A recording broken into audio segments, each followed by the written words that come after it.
who will shortly be, you'll be able to see her more in St. Andrews University. And to that end, I will be throwing to Mr. Jonathan May shortly to discuss a little bit more about that with you. But for now, just for me to say that Dr. Amelia Rollings Bigler currently serves as Associate Professor of Voice and Voice Pedagogy at Coastal Carolina University. The National Association of Teachers of Singing, NATS, and the Voice Foundation selected Dr. Rollings Bigler as the winner of the 2018 Van Lawrence Fellowship. She was selected to be a NATS Master Teacher for the NATS Intern Program in 2025. Her primary research interests include musical theater and CCM, voice pedagogy. Please give a very warm welcome to Dr. Amelia Rollings Bigler.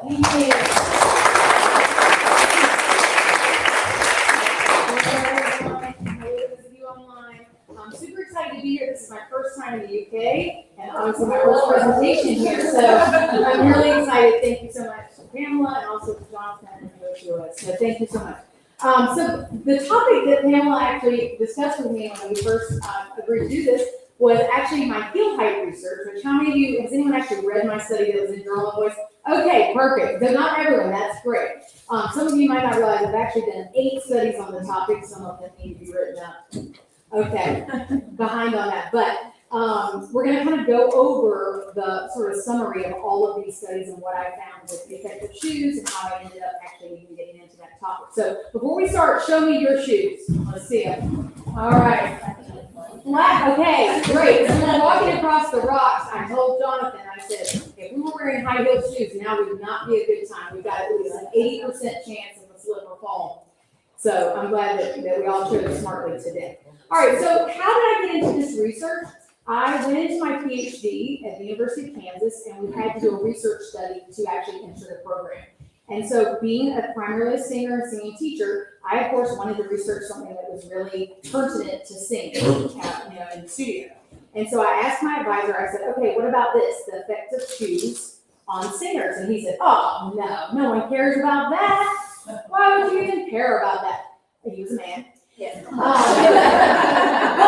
He was a great researcher, and he said, if you can go out and find me some people talking about this topic, we'll see about it. So I went out and found forum chats, discussion boards, blogs, so many different things from singers saying things like, flats make you look like you have stovepipes for legs and generally make you stand like a duck. And then also from Jean Del Santo, ladies should wear a pair of pumps with a heel of comfortable height. Remember that posture affects your voice. Avoid open-toed sandals or boots with thick, heavy heels. And you can see here this picture in the lower left, that's Birgit Nilsson, who famously said all she needed was a good pair of shoes to sing Wagner. And she's taking her shoes off in that recording session right there. And then we see Anna Trebko here, obviously wearing a pretty thick high heel in La Traviata. So it matters. So we know that high heel footwear has at least existed since 3500 BC, and it was actually first seen on the feet of men. You can see here in this picture on the left, a Persian warrior. They wore high heel shoes to anchor on a stirrup in order to stand up and shoot. So that's where they first came into being.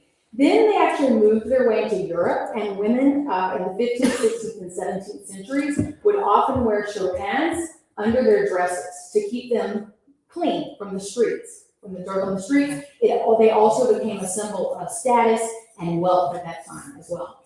And then they moved into, you can see Louis XIV in his famous red heels, which he at one point said only, the highest royalty could wear these red heels. So again, status and all of those things. And then during the Enlightenment, high heels actually declined in popularity, especially among men, as the sort of practical fashions to gain favor at that time. And then in the mid-19th century, high heels reemerged in women's fashion and became increasingly associated with femininity and sexuality. And you can see here a French erotic postcard. So they're coming back into being here. You can see the high heel right there on the screen. So we know that research in non-singing context, there's lots of research on high heels in non-singing context, has really shown that high heels have detrimental effects on the feet, gait, and your posture, just in general. So right off the bat, if someone says, what kind of heels should we wear? As a human being, they're not great for you, okay? We know that. And we won't have time to go through sort of all of the background of this research, so I definitely encourage you to check out my dissertation from 2015, if you want to read 160 pages, about all the things high heels can do to your body. So a couple things that are important as we move forward. Studies have found that when you're wearing high-toed shoes, the body has a change in the center of mass distribution, primarily forward. If you think about if you were to stand on your high heels, your body is tilting forward. Oftentimes that is compensated for by the knee flexion, how the knees bend, so the knees bend slightly. The lumbar spine actually tucks a little bit under because you might feel that tension in your lower abs when you're wearing heels, and then the head position can change. Now at this point, a lot of the studies in general context had not really looked at the effects of heels on head position, and there definitely were not any studies on head position and singing with high heel shoes at that point. There were none on high heels and singing, period, okay? So that's where I kind of entered my research. So my first study on this was actually in 2012. It was a collective case pilot study. It was the first study I had ever done. Like a poor singing teacher researcher, I did not have access to all the motion capture and things like that. So I used a validated method to actually measure these angles through head position, lumbar spine or lumbar lordosis curve, and then knee flexion, the actual bend in the knee. During this study, there were 5 singers, and they actually brought in their own shoes that had different heel heights and different ranges, so low, middle, and high shoes. And then I measured them acoustically with long-term average spectra, and I'll go over what that is in a minute. Perceptually, with kind of their viewpoint on how they sang in the different heel heights as well. And they were singing a song example. So what I found was that with head position, 4 participants lowered head position. Okay, so as far as head position goes, we're going to talk about this as we go. You have up and down movement. So you have a superior movement and then an inferior movement, right? And then you have forward and back movement, anterior movement, and then the neck this way, and a posterior movement this way. Okay, so in this first study, what I found was that 4 out of the 5, which is like, whoa, okay, what's going on here? Lowered head position as the heel height increased incrementally. 2 participants showed a decrease in lumbar lordosis, which means that the spine actually flattened slightly. 1 increase, and then 2 were relatively the same. So kind of mixed results. And for knee flexion, 3 participants decreased knee flexion, which means they had their knees more hyperextended, and 2 participants increased, which means they were more bent. So again, mixed results there. 4 participants exhibited significant changes in the acoustic measurements that I did of long-term average spectrum. So how many of you are familiar with long-term average spectrum? Okay, great. So let me go over what that is. So you all know, a spectrogram, right? We can turn on a spectrogram and see, time. We can actually see what's happening acoustically over time on that. Long-term average spectrum takes that picture over a long-term average. So for instance, you could put an entire song and run a long-term average spectra and get what is happening over the entire song acoustically. So it's great to kind of see what are the overall sort of things that are changing as we're looking at these things. So in this study, 4 out of 5 actually had significant changes in the way they were singing, which was interesting. So at this point, and I put the QR codes here too, I'm not sure maybe you can get them. These go to the actual studies. At this point, I decided, okay, head position to me seems to be the big point here. Most of them had head position changes, and it makes sense that if head position is changing as a singer, could that be important? Yeah. Yeah. Like, what is head position primarily attached to? The larynx, the vocal tract, all these things. Okay. So again, we know with high heel shoes, it creates a whole systemic impact. Okay. But I thought, just like a researcher, you're going to have to narrow that down and control for things. So I wanted to look just at head position. So I went out and bought all these shoes. And the person at Target, I don't know if you all have that here, but the person at Target was like, what are you doing? So now, this is really interesting because you see we've got the stiletto. So I had them go barefoot and then wear the stiletto shoes, and I measured their head position. I also again measured them acoustically, and again did questionnaires. And I actually used 30 AFAB singers at this point. So I tried to get that number higher for research purposes. So this is actually how I measured head position. This is following Kucha and Corolla. This is a validated measurement for anyone that doesn't have motion capture. It's a very tedious measurement. I've measured at this point over 36,000 head positions myself. Okay. But nonetheless, it's a great, you can use this in your studio if you really wanted to look at it or show a student something. So what you do is you attach markers to the approximate location of the C7 vertebra, right there at the bottom of the neck, top of the spine. Then you've got the tragus, that's right here, this little flap on your ear, and then the nasium right here on the bridge of the nose. You then put one on the chin, and the first angle, head position, angle 1, is the vertical plane to the tragus to the nasium. Okay, so again, this angle, if you think about it, if it's getting bigger, it's going to show us this upward motion, elevated head position. If it's getting smaller, that's going to mean they're decreasing the head position as it goes. I also wanted to measure the forward back motion, anterior posterior motion. So this angle, angle 2, is the one that measures that. So if you notice an increase in that angle, you're noticing an actual anterior, or the head is moving forward. And if you notice a decrease, you're noticing a backward motion or posterior motion, okay? So just remember, the head position is going to move in both those ways. You all know this, right? You've seen people who are like this, but the head is pretty much back. We've seen people who are like this, where we got this forward motion and upward motion. So it's important to look at both of those. And then the chin, this actually measured the jaw opening. I added that to this study as well, to see if these things were impacted. And then you use an on-screen protractor program. This is called Ondo rulers, O-N-D-E rulers. I think it's like $30 US. So, you know, it was pretty reasonable, and you can take that and actually measure the angles on the screen, which is awesome. So here are the results. When they went from silent to singing, okay, they significantly increased head position measurements. So that means just, you know, averaged across. We're not talking about heels or anything at this point. Just from silent singing, when they went to sing, they raised head position, period. They had a greater degree of movement when they went from silent to singing in the heels compared to the barefoot condition. So that means when they're wearing the high heels, they went even further in that elevation, and I'll tell you, you'll see why in a minute. But that impacted. When they went from barefoot singing to high heel singing, 100% decreased overall head position motion. So 100%. How many times in research do we see 100%? No, we almost never. Okay, across all these 8 studies, I think it's about 97% have decreased head position, ankle 1 especially. So heel, and it makes sense. Heels go up, knees flex, lumbar tucks, head tucks. So the head position is down just by virtue of putting on the heels. And it is incremental to see, which is pretty crazy as well.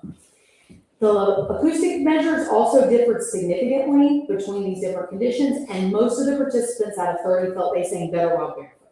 Okay? So this led me to 2015. This is the most complex and comprehensive study, which was my dissertation at the time.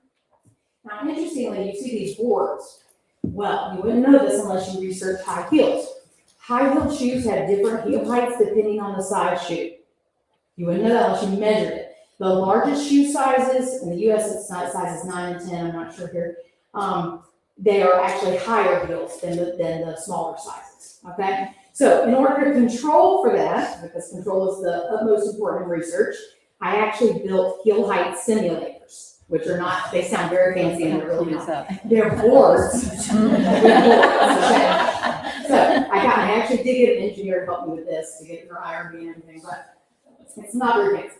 And I still have them in my studio today, and I'll sometimes say, okay, go stand on those, and you know, my tenors are like, what?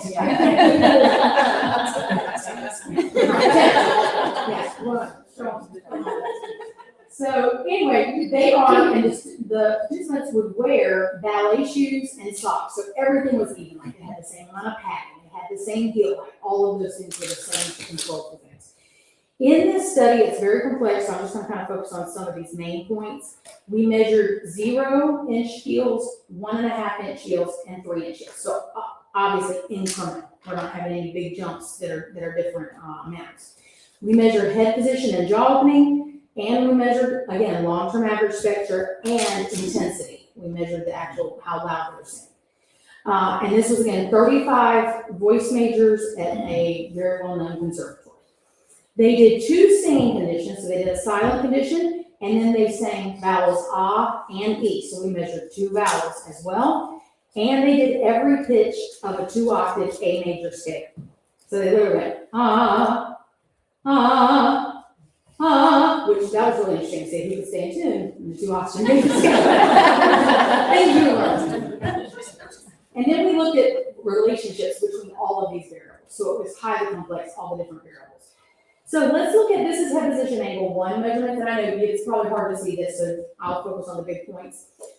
This again is the upward downward motion of the head, okay? Again, if you look at the measurements over here, the mean, you see on the vowel, the lowest heel height was 110.93 degrees. The second, the 1.5 inch heel was 108.45 degrees. The 3-inch heel, 106.19 degrees. You see how it's slowly decreasing, very incrementally. The same thing happens on the E vowel, 109, 107, 105. 2 degrees, incremental, boom, boom, boom, which is crazy, right? You can also see, as far as the pitches go, you can see that the head position is actually raising as the pitch goes up, all right? On both vowels, and E. So as they're going up in pitch, the head position is going up. And we now know why that is too, which I'll get to. You can see that between the E vowel and the vowel, their head position was more elevated on the vowel compared to the E vowel. Okay, so those are kind of the big 3 things I want to kind of focus on there. With jaw opening, we see the same result here. So with the vowel, in the lowest heel, it was 66 degrees, the medium heel, 64 degrees, and the highest heel, 63 degrees. So the jaw opening is decreasing as the head position is lowering. Okay? Same thing with the E vowel, 63 degrees, 60 degrees, and 60 degrees. Smaller changes because it's the E vowel, so it probably doesn't use much jaw opening, period. But you see it decreasing. You can also see that obviously the jaw is opening more as the pitch also increases. I also looked at a range of looking at where the first formant frequency laid with all of these scales. And just to say that with formant tuning, when sopranos are actually getting to that point where we're aligning the first resonant frequency with the fundamental frequency, if you don't know what this means, do not worry about it. I'm going to say it in very clear terms here. But when they align with that, do they have significant changes in head and jaw in order to accommodate that acoustic tuning that they're doing there? Okay, so it makes sense that in order to tune that first resonant frequency, one of the main ways we can do that is jaw opening. So being able to actually use that to help, and it did show that. So when they reached that point, the head position was more elevated and the jaw opening was also increased. Now, this leads me to someone saying, well, did you ever test male singers? Yes, I did. I tested 30 AMAB singers doing the exact same thing, and guess what? Because we can see here that's Corelli right there singing in lifts. So it's not just musical theater, y'all. It's, in the opera world, there are such things as lifts as well that men can put in their shoes. So we understand that people of all sexes and genders want to wear heels from time to time. So they did exactly the same thing. Exactly the same thing as AMAB singers. Okay, and you can see that here. So we've got our 111, 108, 107. This is again that head position upward and downward motion. The E vowel, 108, 105, 104. Same thing, decrease incremental. And that was also a very fun study too. Let's go to, jaw opening. Same thing here, jaw opening is decreasing incrementally. More on the vowel, more jaw opening on the vowel, less on the E vowel, but nonetheless decreasing incrementally. Skip to, okay, so this brings us to what is the point, right? Yeah, what is the point? This is one of my favorite pictures. So Steve Austin, how many of you know Steve Austin? Yes, okay, I think he's in the quite a he said, interesting to observe that every animal I can think of throws their head back when they need to communicate with power. And if you think about that, your dog is not going, ooh, okay, they're not. And they're in kind of a thinner vocal fold production, right? They're going, oh, they're not belting. Well, some dogs might, but they're not. So it's just very interesting to think, okay, what now? All these studies led me to think, what does head position have to do with all of this? Okay. So I want you to actually meet. Let's see if this video will play. Oh yeah, well. So this is my 3 animals: Henri, Coco, and Hugo Wolf.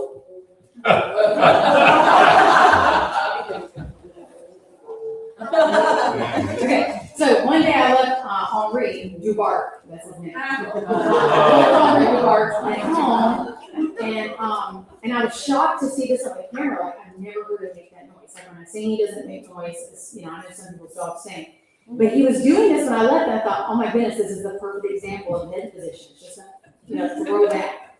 So yes, your dog is not putting their head down when they have, right? Okay, so this led me to actually research head position and jaw opening. Okay, now in our field, if you look at the research, a lot of times they focus on head position or jaw opening. And that's for lots of different reasons. When you're in an MRI, you normally have to hold the head position stable, okay? When you're looking, so they might be just looking at the jaw opening. If we're measuring head position, it's harder to measure jaw, but we can't use MRI in that case. So there's lots of sort of limitations to this. But we know that, how many of you have ever heard from Eric Dalton that every forward motion of 1 inch adds 10 pounds to the cervical spine? Yeah, this gets into what we've heard about with text neck, you know, when everyone's like this on their phones, things like that. So it makes sense that especially this forward back motion of the head and neck can be really hard, especially for us as singers on the cervical spine. Most of that research in head position actually exists in orthodontic research and sleep apnea research. Think about it. And if you know someone with sleep apnea, I'm not going to name any names, my husband. They're like this. I mean, their head is like really extended because they're trying to get the pharyngeal airway more open to breathe. Same thing if you've got a child that has huge tonsils, adenoids, that sort of thing. They're trying to actually increase that pharyngeal airway space, and that's one way that they actually do it. So there's a lot of research there that we can pull in from our field. They've actually shown, Muto and colleagues showed that 10 degrees of increase in that head position angle 1 measurement led to an increase of 4 millimeters in pharyngeal airway space. So, and especially plastic things, sometimes we're trying to get that pharyngeal airway bigger. And, you know, I've heard many times, there's no way you can increase the pharyngeal airway. Anything you do is going to decrease it. Actually, head position is one of those ways. That's why typically when we're like this, we're loud. That can be one of the reasons. So it can create up to 4 millimeters of increase in pharyngeal airway space. Extronoc did some studies with MRI of a single soprano, showed that the greater the jaw opening as pitch ascended. That was one of those studies. And there's very few studies on head position and singing, but one that's really important is the Scotto DiCarlo from 1998. And she measured professional singers, beginning singers, and non-singers, and found that all professional singers had cervical spine abnormalities. Every single one of them. The beginning singers was mixed, the non-singers, none of them had it. So she actually concluded that this was because of the way we as singers have to use our jaw opening, therefore we have to raise that position in order to accommodate that. So it makes total sense, which is exactly what I found in my own research. The heel heights are creating a lower head position. It makes it harder to use the jaw to open it. So therefore we've got to actually raise the head position more in high heels to accommodate that. Yeah, we'll get to questions at the end, okay? So really just, that's a huge point to take home, is that these things are very interconnected. Okay, so this is going to show you a little bit of an MRI, hopefully, where you can kind of see it. So this is the issue here that singers can run into, is that when we have that backward elevated head motion, it can compress the cervical spine. Anyone that's ever had cervical stenosis, I'm somehow cursed with that as a head position researcher, knows that that can be really challenging and painful. So you can kind of look at it as well, like what other things are we seeing here? Let me play that again. Yeah. Watch what the tongue does. Even with the mouth closed. You see this, see that pharynx is really changing. So it's very narrow when the head is down and much more space when the head is up. Isn't that crazy? Yeah. So, and if we go back to those pictures of the singers, you know singers that sing like that. Okay? All right, this is a singing, you all seen this probably. But I don't think you've looked at it with these guys. Okay? So this is the Tylee Ross doing singing in an MRI. Most people watch it because they think it's cool to see, you know, the different things that the mouth articulators are doing, soft mouth, things like that. But I want you to watch it as far as head position goes and what changes the jaw and pitch are doing to the head position. Singing in the air,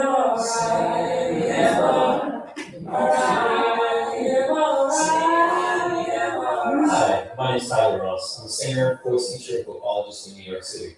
And using the magic of MRI technology, I want to show you what it looks like inside my head and neck while I'm singing. But first, let me warm up on a lip trick.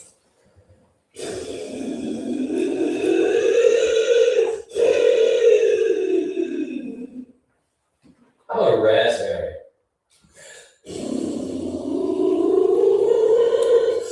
Notice when the tongue is forward, you see that also increases the frontal aerospace. Weird, right? Want to see that on an ooh vowel?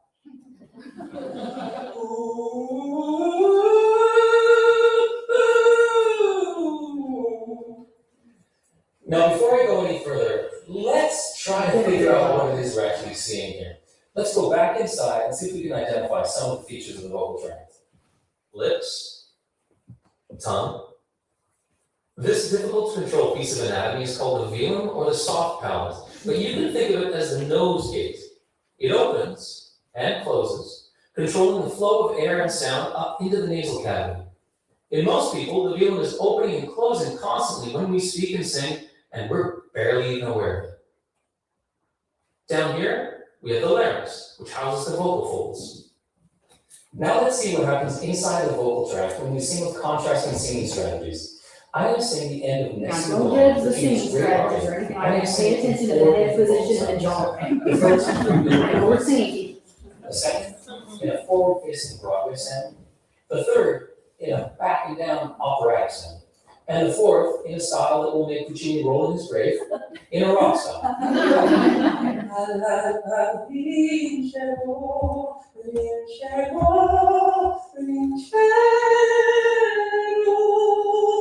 Pretty the same.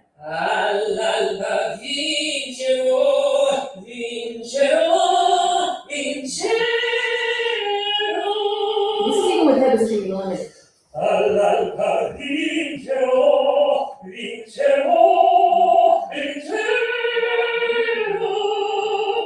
So it goes for jaw.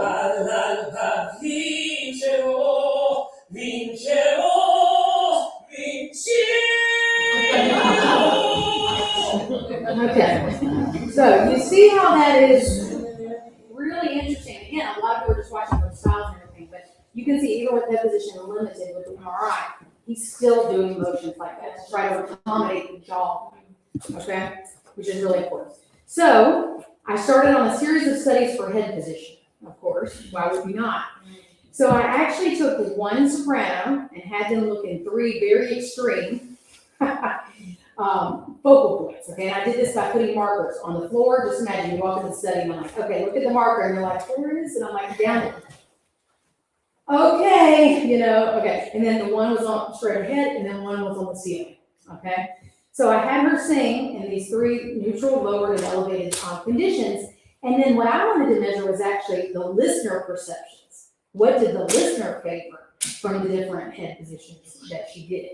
Now, interestingly, this is that acoustic measurement that I was talking about. The two blue lines are the lower head position. You see how they are much decreased in spectral energy and amplitude. This is the 2,000 to 4,000 hertz region, but you can see the lower head position is way down. So if your head position is down, we can probably confidently say that that is going to create a lot of, you're not going to be as loud, and it's definitely going to change the timbre, the sound. The neutral condition are the red lines, so kind of in the middle, and the elevated condition is much higher. So it's increasing amplitude, especially in this 2 to 4 K region, which is important. So the listeners, here's what they favor. They favor the neutral 1 condition the best, then the neutral 2, then the lowered 2, and the elevated 2. You always get that second trimeter, right? So the lowered, then the elevated 2, and then the lowered and the elevated 1. But they favored the neutral. They could hear. And they didn't know that head position had changed. They could only hear the recordings. And that's what they actually favored, which is interesting. Then I actually went into a study to measure 30 singers doing this head position study as well. Same idea, but I'm actually just measuring the singers in this study, acoustically and with the head position. You can see that very extreme motions, which that's what we aimed for, was to get these big jumps in head position and all the angles, and the jaw opening as well. You can see that jaw opening was pretty the same between the neutral and elevated. I think because they had to sing, they were singing a song that had words. So imagine if your head is up, you're not doing like, ah, you're doing like, somewhere over the right. You're just really trying to do the words, which really can mess with the jaw opening. As opposed to just neutral vowel. Same idea with the long-term average spectrum. You see the lower condition, which is that blue line. You see the huge gap that's there? That's crazy, right? Neutral and elevated is higher, but they're much closer. So the lowered head position really creates some changes in what we are doing acoustically. And then I believe this is my last study on this that I'm going to go over today. I wanted to actually measure the difference between vocal style. Was it different in more of a classical timbre as opposed to a belt timbre? And so I measured 11 singers, AFAB voice majors at a university where they kind of sing everything, and measured them acoustically and measured their head position and jaw opening. And you can see that between classical and belt, it did change. They raised head position in order to belt. Okay, which I think a lot of us see that a lot of times in the studio anyway. So they raised head position, elevated head position, and also they had a little bit of an increase in AOTOS, which means that head position came slightly forward in order to accommodate that jaw opening as well. And of course, they use more jaw opening and belting as opposed to the classical singing. And they definitely had more overall amplitude in the belt as opposed to classical, which makes total sense. So here's an example. Now, these were musical theater majors told to sing classically. So when we hear this, it's going to sound, I'll just warn you, because someone's going to be like, that does not sound classical. It's a musical theater major singing classical. Okay? But just watch the head and the jaw position.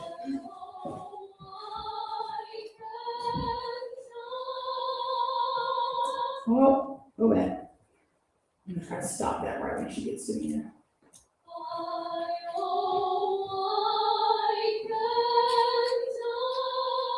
So especially in like that musical theater legit, that can create a little bit of that increase as well, where we're trying to get a little bit of sound acoustically that sounds closer to our belting musical theater styles.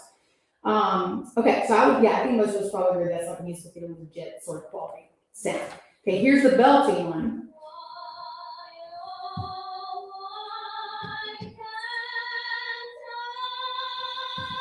So you can see the difference in that head position. I'll do it one more time. I'll try to pause it. That's it. So you see between the empty classical and the belt, that's the difference in the head position, which obviously is, again, related to jaw. Okay? You can see the measurements here as well down here. So the head position, this is that upward downward motion. Head position 1 on the Y, on the low pitch, F4 was 112. By the time she got to the A4, it was 114, and on the higher pitch of C5, it was 118. In the belt, it was 115 on the lower pitch, 118 and 122. So you can see that it's much greater for the belt as opposed to the classical, and it also increased as pitch ascended, which is another important thing. Jaw opening, can you see that the jaw opening in the classical and the belt on the low pitch was the same, which is interesting, right? The belting on F4, not really a true belt at that point. By the time we get to A4, we see a slight increase in that jaw opening to belt as opposed to sing classically. And by the time we're on the higher pitch of C5, 2 degrees difference between those two. So you can see those changes there. So I'm not going to go over this last study because it will get us into I want to make sure we get to these conclusions. So people always ask me, okay, well, what kind of shoes? Just tell me. I'm going to just tell my students wear these kind of shoes. Okay. So like a good researcher, I'm not going to ever say wear these kind of shoes, except that take these data and run with that just to know that your heels will impact your alignment and your head position and your jaw. Okay, so there are some roles that require certain types of shoes. That is what they're having to wear. Like in Princess Diana's musical, which my student just did the lead in, they said she said, can we get lower? No, you're wearing these shoes because they match the ones that Diana wore. You know, she has to wear those shoes. So what we can do is really think about how we can help our singers accommodate that. So for instance, if they're wearing high heels, and there's lots of things you can do with the body, I'm going to focus on the head position.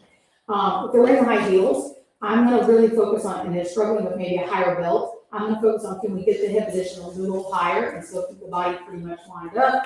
Are there ways we can accommodate that with the singer to actually accomplish what we're trying to do? It's interesting because the styles that would favor, that would help, high heels might help, would really be those that favor a more neutral head position.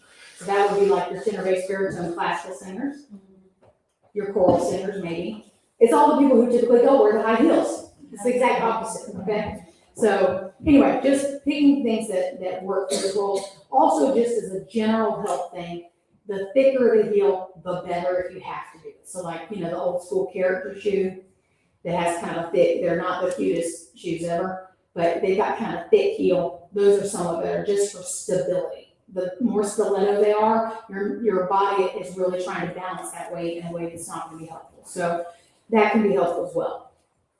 Overall, these studies really bring home the importance and the interconnectedness of head position and jaw opening and the acoustic results that those lead to. So it's important to think about because a lot of voice research has not taken that into account, again, for various reasons. I've seen studies where they're measuring and they got a microphone right here, and then they have, for instance, they're reading scores in the study, and then they memorize the score, and now they're doing this. That changes the head position. By virtue of doing that, I would consider that not controlled.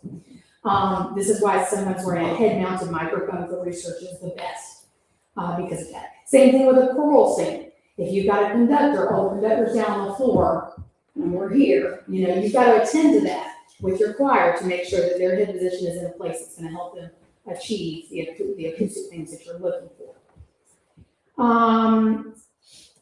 Contribution to postural non-singing context. This is really interesting because these studies show that we did have that cervical flexion or decrease in head position just in the high heels as compared to barefoot without the leading singing. So this does lead itself to give something to the general high heel research.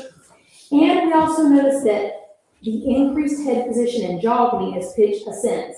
So how many of you have ever said, don't raise your head position as the jaw, don't raise your head as the pitch goes up? Okay, now, I'm not saying, if I'm talking about your 13-year-old center who's like, we're not talking about that. But there does need to be some slight movement to accommodate the jaw opening, okay?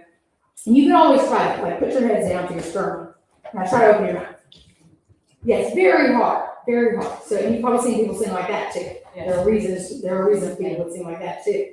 I have my thoughts on that. But, you want to think that as the pitch goes up, there is going to need to be some slight modification. Future research, we obviously need more on this. I know one person, I think at Boston Conservatory, a student did another study like mine on this. But if anyone's interested, please come join me in looking at these things. We need more on primary singing styles, participants, voice type differences that might exist, experience levels of singers, like looking at truly professional singers and seeing these things. Pedagogical protocols to accommodate the heel height demands. So for instance, a raised stage, another example. It's not high heels, but it's creating the same effect. Okay, so you have to think about those things. Casting trends and bias. There's a whole book, if anyone's interested, on how heels are part of Darwin's natural selection, as in the shoes that you're wearing are showing the other population if you are looking for a mate or not. These would be, I'm not looking for a mate.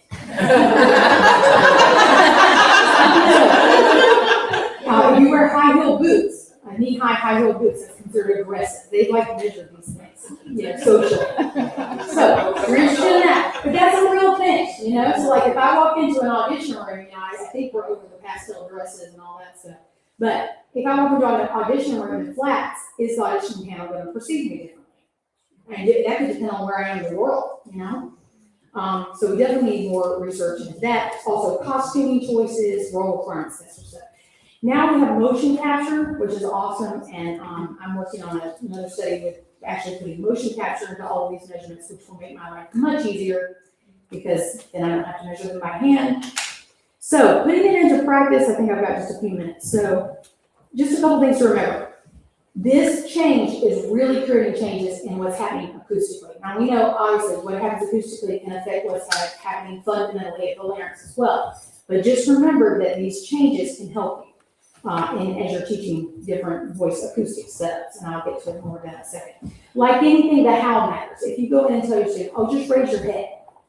Okay, but how are they raising their head? Are they pushing it forward? Anytime there's a forward movement, that's not going to be correct.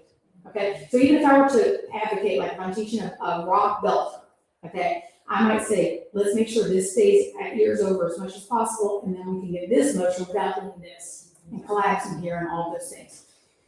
So it matters. Just because things tend to go together does not mean they have to, right? Correlation is not causation. So I get the question all the time, if the head's up, then the larynx must be up. Not necessarily. If you saw an MRI, the whole shift, the actual distance between the larynx and the end of the mouth actually shifts But also, we can train the head to be up and these laryngeal muscles, the infralaryngeal muscles, to create a lower laryngeal position as well for classical singing. Birgit Nilsson was not singing with the high larynx. So, and she literally sang like this. So there are ways to do that. So I don't want us to like throw, the baby out with the bathwater situation. So head flexion. When could you maybe use a decreased head position to help? All right, because you could actually use it to help.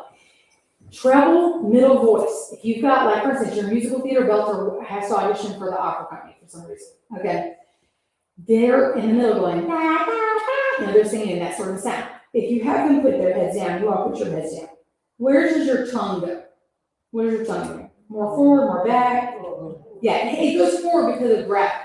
Okay? So that forward, higher tongue position can help them achieve acoustically a more favorable condition for classical singing. So you could do something like, you could do the vowels there and then work on putting the head up after they've experienced what that feels like to sing with it down. Okay? Tenor bass baritone, middle through E flat 4. So again, keeping them from doing this, you can go a little bit more here in your classical tenor bass baritones at first, and then pull it back up once they're through that passaggio and the voice is turned over acoustically. Now I'm kind of going over these quickly. There's ways to do all of this more in depth. Head extension. When do singers need to have the head up, especially? Treble high voice, B's, C's. If your head, everyone's trying to sing a high C with your head. Okay, no, I'm not going to do this. It's hard. It's hard. Like, you just can't. It's near impossible. And it's because we need that first resonant frequency to be as high as possible to tune to the fundamental frequency. So we want that head position up. Okay, so especially you want to create that in the top. Same thing with your belters. If they're doing a divergent belt sound, they're going to want that head position because we want the jaw thing that gives us that sound. Instead of, yeah, right, that sounds classical, yeah, right, more like that. And neutral head position is great for more convergent belting, not divergent, and your tenor bass baritone, high, more convergent classical singing. So those are just some overall things. I don't think we're going to go over this. Yeah, let me see. I've got 3 minutes to do it. So we put our heads in the flexion. So we talked about our tongue. What do you notice about your jaw? Closed, right? Hard to open or easy to open? Okay, awesome. Now move your head into extension. And again, try to keep your head lined up and release your jaw. Yep, so fall asleep basically. Yeah, and I always say no one falls asleep like this. You would not believe how many times I say that. I'm like, fall asleep. Okay, no, that's you creating some kind of classical stuff. Okay, so do that up. Okay, now notice what is your tongue doing now? Yeah, it's going back slightly, right? Yeah, and it's not a huge gesture, but it's definitely different than the forward head position. What do you notice with your jaw? Yep. Yep, it's releasing. Yeah, you want to manage for that, right? You don't want this. Yeah. Obviously, you would notice that and say something about that. What about your soft mouth? Yeah, especially when I say fall asleep, like that, okay? So this is why this position can be really great. Like, let's say you're teaching a classical singer who's trying to belt, and they're going, oh. You can go, I say, grab your cup. Okay, everyone do it, grab your cup. Okay, we're gonna drink the cup. Oh. Okay, let's try it. Oh. Yep, now say, don't pour it down your shirt. Oh. So there's ways to do that to help them find the acoustics for belting, okay? Which is great. Treble high voice, we won't get into all that. We just did that. Okay, so I've thrown up, this is my QR code, okay? And follow me on social media, write me with your questions, anything that's come up, we can put there. I think we have 1 minute for a question. Who's got something? Ask a good one. Yes, Pamela. I was just gonna say, I went to Alanis Morissette last week. Yeah. She spent the entire time, are you still mad? And Yeah. doing all that stuff. And I was like, there's a reason for that. Yeah. And it was just really interesting. I was just like, it's just a moment, really, sorry. Yeah. Really interesting. And one thing that, I have to work on a lot with my belters too, is that, like, let's say they're singing Alanis Morissette and they're doing this. What is our typical vocal, if just in a primal way, like in your daily life, if you saw someone and they were going, what kind of sound would they be making? Yeah, they'd be going, ah! Okay. So you have to work on, when we do that shape, yeah, and be right on that thin edge. Like I don't have to overblow the voice, the breath pressure, and all those things to get that sound. But it looks really cool. You put that on a mic, it sounds incredible. Okay, it'll never sound the same if I go, yeah, right. No, like boring, right? So we definitely use artists use that position to get these sound intentionally. Yes. Are there any similar studies to do with choral singers having music in front of you? I would love for there to be some. In my PhD, my main professor was choral pedagogy, so I learned a lot from him. We did a lot of spacing studies and things like that. But he was always very clear, especially once he read my studies, to say, and when you're doing research, they either have it memorized or you have to instruct them that they have to stare at the words and follow along the entire time. And even that's hard to manage. So yeah, it's a really big deal in choral music. And sometimes, you know, I actually am a choral conductor at a Presbyterian church where I live, and I would use that position to help as well. Because you know how it is. You got two people over here going, you got two people like, you know. So I'm like, y'all look at each other. This is not going to sound the same. Okay.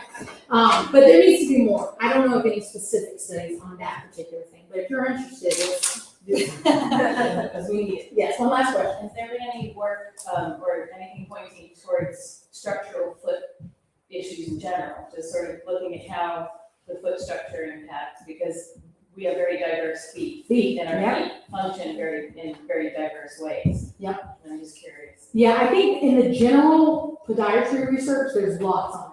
With singing, there's nothing. Yeah, with singing, there's nothing. And it's hard because you're trying to control for everything. So you can't, you know, like I could try to get all people to have this specific arch pattern, you know, but that would be near impossible, and I'd have to send everyone through an x-ray. Right, and then IRB's gonna be like, for singing research, absolutely not. So there's lots of different issues with doing that. But in the general research there is, and I think just in general, what we could do is take what we've learned from there and apply it to what we're doing. Yeah, and if I could just say that to sum up, the biggest thing I'd like to say is, I went into this as a singing teacher, and I think, you know, it's really important. This has been coming up more and more in the States recently, this talk about the questions we ask matter, and we have the questions, you know? So it's really important, like, work on it. If you're really interested in this, get the skills to do some of the research, or pair it with an interdisciplinary team so that we can get these questions answered that we all think of every day in our studios. We're like, oh, wheels matter, okay. But like, let's test it. Let's figure out why and how it might impact us for the future. Thank you so much.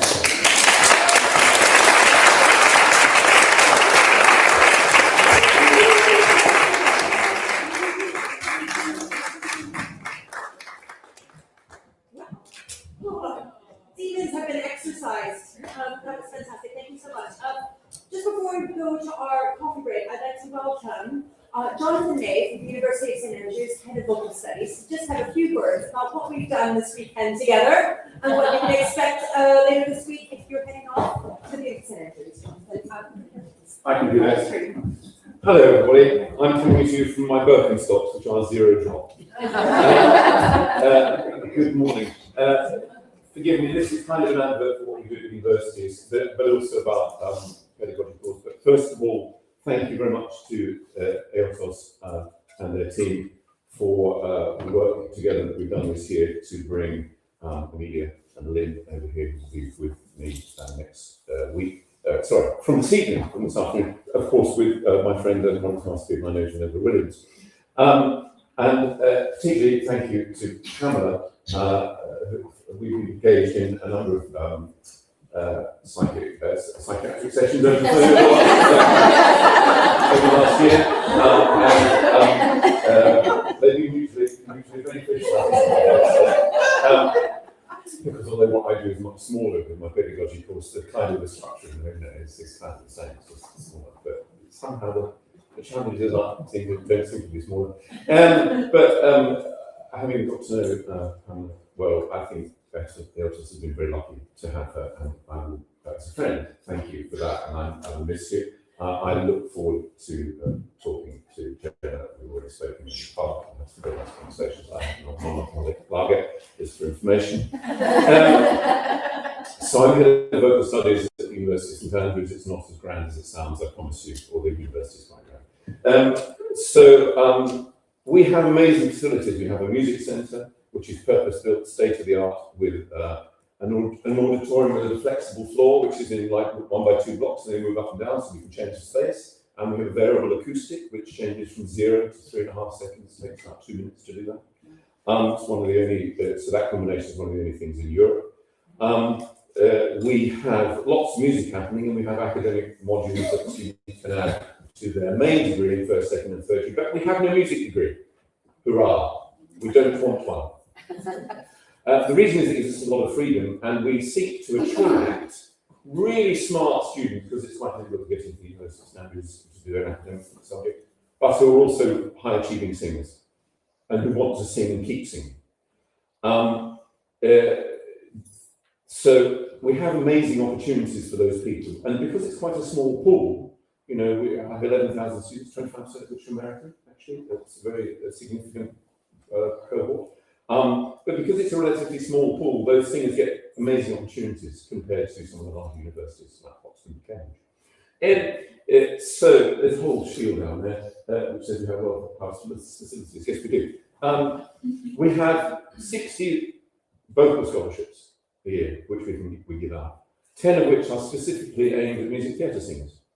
So if you've got young music theatre singers who want to do music, to follow the music theatre path, either to a high level or maybe thinking of doing it professionally afterwards, but they want to do a degree in something academic. I'm trying to keep up with Amelia's work calendar, so I'm speaking fast. Then send them to us. We have St Salvator's Chapel Choir, which is that little picture up there. 26 singers. They've just been on tour to Switzerland. They all have a half-hour singing lesson a week. That's their scholarship.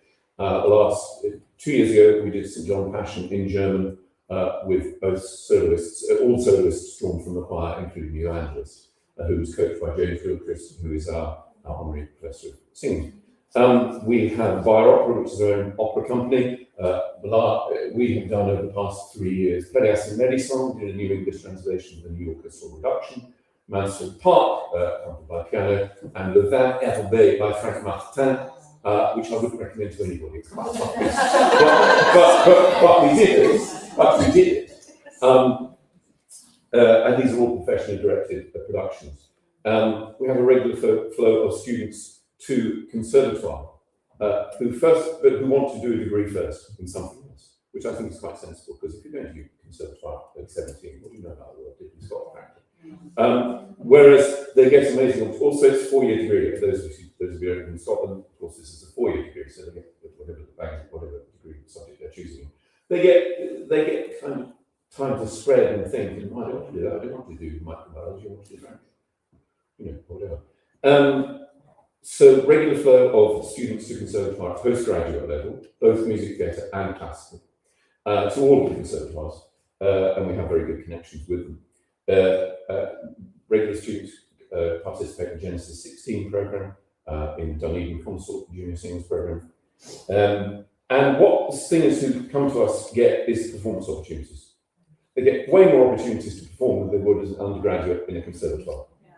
So Rachel Monroe, who was our most recent graduate who did maths, recently won the Great Order Singing Competition. And by the time Rachel had left, she'd sung a gazillion roles, including Medisong and Fettes and Medisong. And is doing very well. And only in her first year, she'd been thinking when she was 16, gosh, singing seems fun. But when she turned up and she worked out that there was a lot of opportunities in Andrews, then she thought, okay, maybe I could do this. And over 4 years, she worked out she could. And it's my job and our job, the amazing cohort of singing teachers that we have, including Ulrika, who's not maybe online, because Ulrika was here yesterday. We know how to do that. We know how to support students and give them opportunities. My own background is that my first degree was in religious studies. I didn't take a music degree. I'm sure I've spoken to a few of you here who took the alternative route, and I think the alternative route is an increasingly interesting and attractive one to a cohort of young people who are increasingly risk averse and who are thinking, wow, music professionals, the jobs, or the right professionals, maybe UK London. So singers learn by doing, whether that's in a choral situation or solo situation. Young lady in the middle, Lynn Helding, which is 15 when I taught at Junior Conservatoire in Glasgow, Amelia soaked up, Scottish phrase, all the opportunities that there have been at St Andrews. So her last, she sang Isolde in the background there, which is a really tough piece. And then she sang in a student production of Suor Angelica in Italian with a reduced orchestration. and she's now going to the Conservatoire as a postgraduate, and she's extraordinary. Watch out for her. She's a Scottish Bulgarian. But we have singers like that all the time. And it's also a delight for us to work with them, because they're also smart. They're very academically smart and often emotionally smart. And heaven forfend those conservative, let's begin with conservative, but not all singers are smart. I've met some, I'm sure you have, who are not, always, they've not always got the full pack up here. I call it lots of space of resonance. I'm guilty of that myself. Send us your singers. If they're thinking, I want to do singing to a high level, but I don't want to go to the conservatoire, or maybe I do if I don't know. And they'll work it out with us. And it's my job on both the quote as an individual basis to talk to them, meet them, and I do it all the time. And I only work at Stanley because it's fun. It's a great place. My boss made this job up for me 10 years ago. So I made this job up. Would you like it? I said yes, because I worked there already teaching one-to-one. So the other thing which I do, try and keep quite short, so you don't get a short coffee break, is I run St Andrew's Local Pedagogy course, which Lynn taught from last year, and she's returned. She's at the back. She'll be seeing what in a minute. And Amelia is teaching on Geneva, who I've known since it is 1980. Oh, it's in the previous century. And Geneva has been with us first as a participant, and in the last few years as a member of faculty. And we've had W. Stephen Smith, Carrie Reagan, Ken Bozeman. I'm very lucky that people from America seem to like coming to St Andrews. That's most of the draw. So the reason I mention this is that we start tonight. And two people this morning sent me an email from Philadelphia saying a flight's been cancelled. Who do you think they're flying with? American people? American Airlines. What do you think American Airlines said? Tough. We can give you a flight on Friday. So I now have two places which have accommodation and places on the course, which I can't give them refunds for because I'm not allowed to, because the university has financial fiscal rules. So the only way that I can give them their money back is do the equivalent of standing outside the theatre waving tickets like $100, saying who wants to buy these tickets? So if any of you happen to be free between now, tonight, and next week, or don't want to come and stay but want to come on the course if you're local, as a day resident, I want to sell these places so that I can give these people some money back.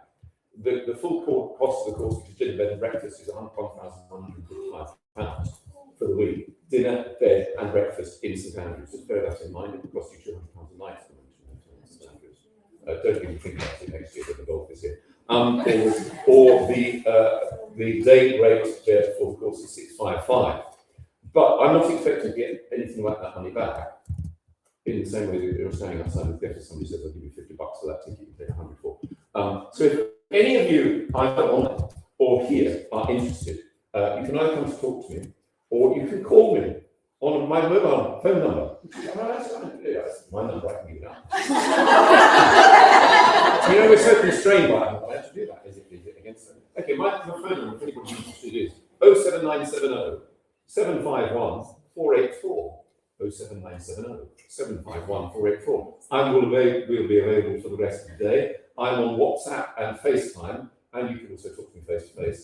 So if anybody's interested about what the course is, they can look online, but they can also talk to me. If you want more Amelia and more Geneva and more Lynn, I promise you will get your money's worth and big time. Oh, and Lynn and Amelia have also promised that if you're in the building and you want to come, they both do a tap dance in front of you. And I've seen it, they did it in my kitchen this morning. No, don't give it away for nothing. I've seen it in my kitchen, it's quite impressive. Thank you very much. Thank you for giving me time. Thank you for allowing me to get chance from.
And I'm going to tell you that I was inspired by a conglomeration of clients that I have been working with, especially over the last decade. I don't know if it was COVID that did it. Hey, good, let's go for it. Thank you. Or it's just a change in the environment, but I suddenly was dealing with a lot of really stressed out mid-career singers. So that's really what I want to talk about today. The burnout part that was in the title is a very small part of it. So we'll start with who is we? Who are we? Singers and teachers of singing, obviously, but I would put into that category coaches and directors because I work with those people. So let's just say we're all voice professionals. So what are those things that we might carry in silence? Obvious things are acute things like illness, like injury, like trauma, like performance anxiety. But I'm also perhaps more interested in the chronic issues, the things that we literally carry for years and years around, like old baggage. An obvious one from that, I think, is performance anxiety. It was not a topic I was particularly onto or interested in before I wrote my book. And then I realized about halfway through, it took me 10 years to write that book, by the way. So about year 5, I realized I was going to have to write about performance anxiety. You can't write about music and musicians and the brain without writing about that. So that took me about a year and a half to research that. I think that's pretty obvious. I'm not going to talk about that. I'm going to talk about something even more chronic. So what does chronic mean? From chronos, we get of time. The definition of chronic is a condition that continues over an extended period of time, and it's long-lasting and persistent. So it's opposite of acute. Most of us know this from the medical field. So a silent chronic issue that I have really begun to see a lot of the last 2 years. I couldn't figure out a better name than just sadness. Singers' sadness over their loss of voice. And again, I want to make sure we're in the frame. I'm not talking about extraordinary loss, like injury. I knew someone many years ago who was in a bicycle accident and literally the stem of the bicycle went right through her larynx and ended the singing career, right? So I'm not talking about that. That's catastrophic. That has to be dealt with on an individual basis. This, to me, is much more widespread. I just see it all the time.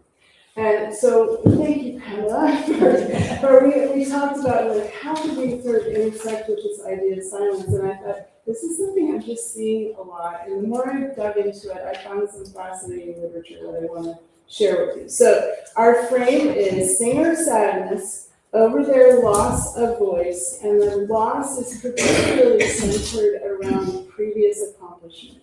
A sense that I was singing better at some other time in my life, and now that I've gotten a little bit older and I have more responsibilities, I'm not singing as well. So that's our friend for today. So I call these people dual career singing voice teachers. My definition is a voice teacher who is simultaneously managing their own singing career and also a regular roster of students. So this would not be a very, very top level professional like Renee who occasionally pops in and does a master class. This is someone who's teaching on a very regular basis. And it doesn't necessarily need to also mean someone who gets paid to sing. This could be someone who runs a regular roster of teaching, but they sing for their own pleasure, or in the United States, it's very common for us in academia to be required to publicly perform as part of our job. So we are being paid in that sense.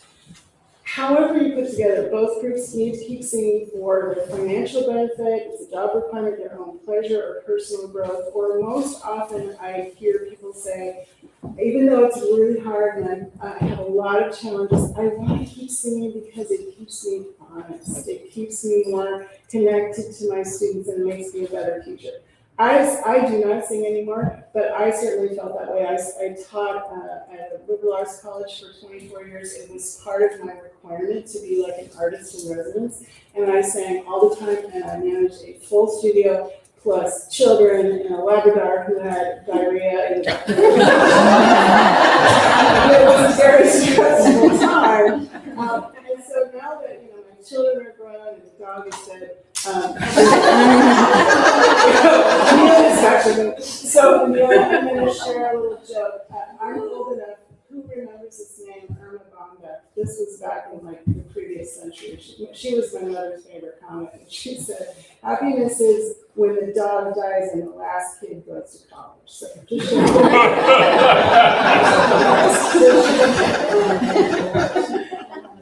So, the dual career singing voice teacher, the barriers to actual singing mid-career are hugely just lack of time, right? And lack of time due to teaching load and responsibilities, financial pressures, relationship needs, and family responsibilities. So I've been through that time, and I'm seeing these mid-career singers in their sort of 40s, early 50s going through this.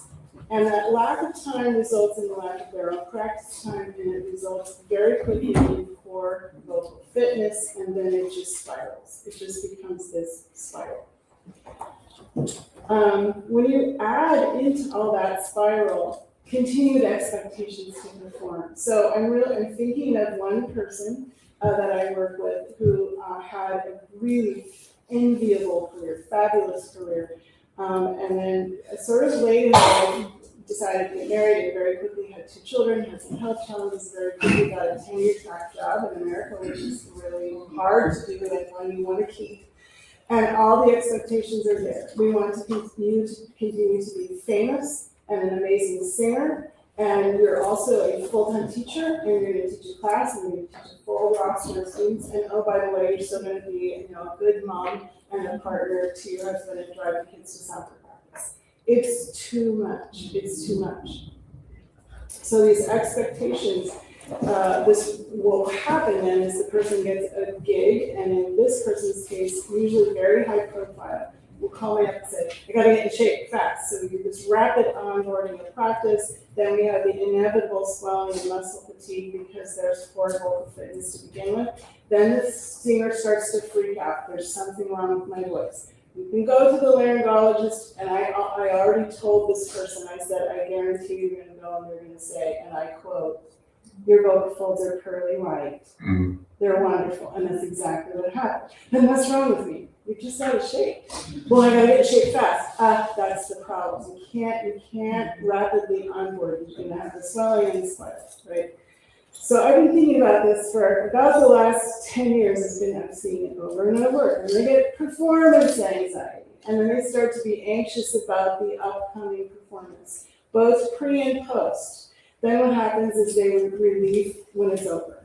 Whether it went well or not, they're just glad that it's over, and then they stop practicing, and they have low volition to go through that again, so they don't practice. And then the next time comes up, and we repeat all this over again. I've seen people repeat this spiral until the sad thing is they stop singing altogether. They just decide, I'm going to get into my life as is. The dual singing voice teacher spiral results in a chronic sadness. It was a sadness, depression over voice loss. Sometimes it's job burnout, and then they just quit singing altogether. It's also, I think, important for us to know it doesn't just happen to us. Right? It happens to those who have the misfortune of living with us. So our family members, our partners, our students, sometimes our colleagues will notice it. I certainly have noticed this in other colleagues. Although it's taken me a lifetime to kind of figure out, I've looked back on relationships I've had and thought, you know what, that's probably what that was this singer sadness. Okay, so the first question, I love to ask questions of myself when I'm making these conference papers, are why is this happening? So interestingly, I have a student who's a doctoral student in America. My doctoral students don't write dissertations, they write 5 interconnected research projects, which is great. It's much better than a dissertation. It's just as big and it takes just as much time, but we can sort of put things into a capsule. So she came to me and she's very interested. She couldn't quite articulate. She said, I'm just really interested in what happens when people and she couldn't really express herself. What are you trying to say? She said, well, when they lose their voice. And I said, maybe like an accident? She said, no, when things aren't going right for them. And I said, I think this is important. We need to dig into this. So very quickly, I found the body crisis literature. Fascinating literature, all about it's motor learning research for sure, but it's what is special about performers in the motor realm. So this would be actors, dancers, and professional athletes. What happens when the inevitable happens, which is that your body begins to break down. So that literature is really interesting.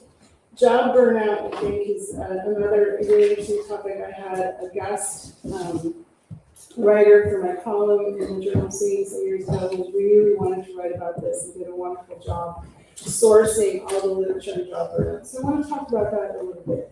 But then we need to look at, can we do anything about this? And there we need to turn to kinesiology or exercise physiology and look at, is it possible to get back in shape? What is the latest research on exercise physiology? There's some really, really interesting and I think very positive things out there. And then a really obvious remedy is stop talking. So we don't talk too much in lessons. And I'm going to show you a fascinating study that one of my students did about that very thing. And then our conclusion, we always need to leave with good news, right? So we're going to leave with good news today. So without further ado, I want to first start in the crisis literature. It's an interdisciplinary field called body studies. And I found some really fascinating writing, and two people I'm going to quote a lot today. The crises that confront the performing body. So Toner, Jones, and Rand define it as challenges or obstacles faced by performers which threaten their routinized way of engaging with the world. They're very interested in habits. They're very interested in something called automaticity from the field of motor learning, which is this idea that once you know how to do something really well, you just run on automatic pilot. So spoiler alert, they're very against that idea, and I'm totally with them. I've been following their research for 20 years. It's fascinating about how people in the performing body realm actually never are satisfied. They're always trying to get better, especially people, high-level athletes, for example, are always trying to get better. So this idea of automatic pilot is not a good idea to chase, because when you look at the way experts or even just very good practitioners behave, they don't go on automatic pilot. So there's just one little thought I would throw out there. Christopher Schilling's written a lot about it. He's actually one of the founder of the field of body studies, and he calls it the experience of disruption and crises as circumstances change, and therefore your habits become ineffective. So think about that. It's a very kind of boring way of saying, and I hear this all the time, but my professional clients call me up, and often the first thing out of their mouth is, my voice doesn't feel the same.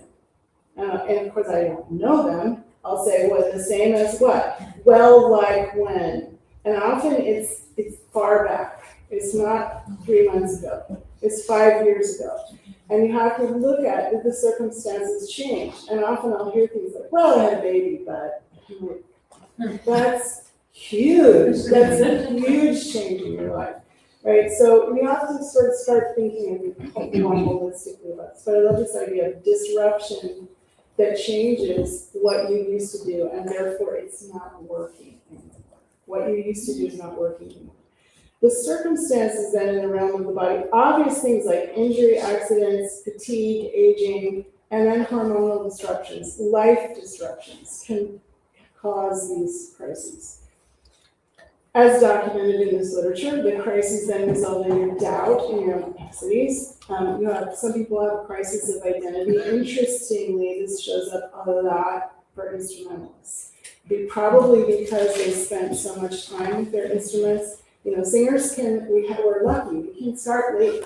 Jonathan mentioned someone today, we can start in our late teens, early 20s, but a cellist, a professional level cellist, you started when you're a little kid. So when these people have injuries with, hand and repetitive motion kind of injuries, it's very common in this literature to find people saying things like, I don't know who I am anymore. I don't know who I am without this instrument that's lived with me, my whole life. So this notion of a disrupted self that's connected to the failed body. So the same teacher voice spiral can result in the profound loss of the former self. So I'm putting this up here because this is an article I wrote about a specific person. She really, there was a little bit of amalgamation of the previous characterization I told you about, and I'm going to talk a little bit later about this idea of practice snacking, because it not only, I think, saved her voice, I think it kind of saved her mind, honestly. She was one of these people. I don't know who I am anymore. If I can't keep singing, I don't know who this person is. And my thought was, well, first of all, I'm not a counselor. We need to go to a good psychotherapist seriously, but let's not completely walk away from the same just yet. Why don't we try some things and see if they work? So I wrote this article for her, and I'm just going to quote myself a little bit. Dual careers lament the loss of long practice hours they once enjoyed in graduate school and young artist programs, now seemingly vaporized by their teaching responsibilities.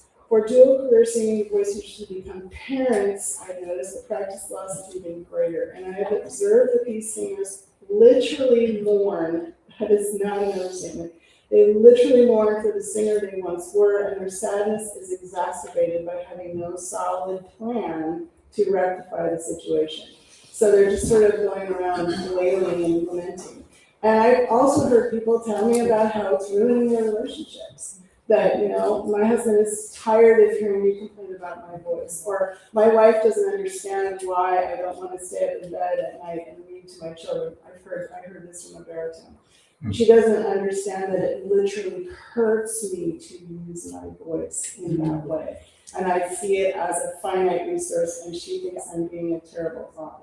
So I think this, once I got thinking about this and thinking about all the people I've worked with over this last decade, I thought, I think I'm onto something. So that's our frame, and we'll start with sort of the easy place where it shows up, I think, which is job burnout.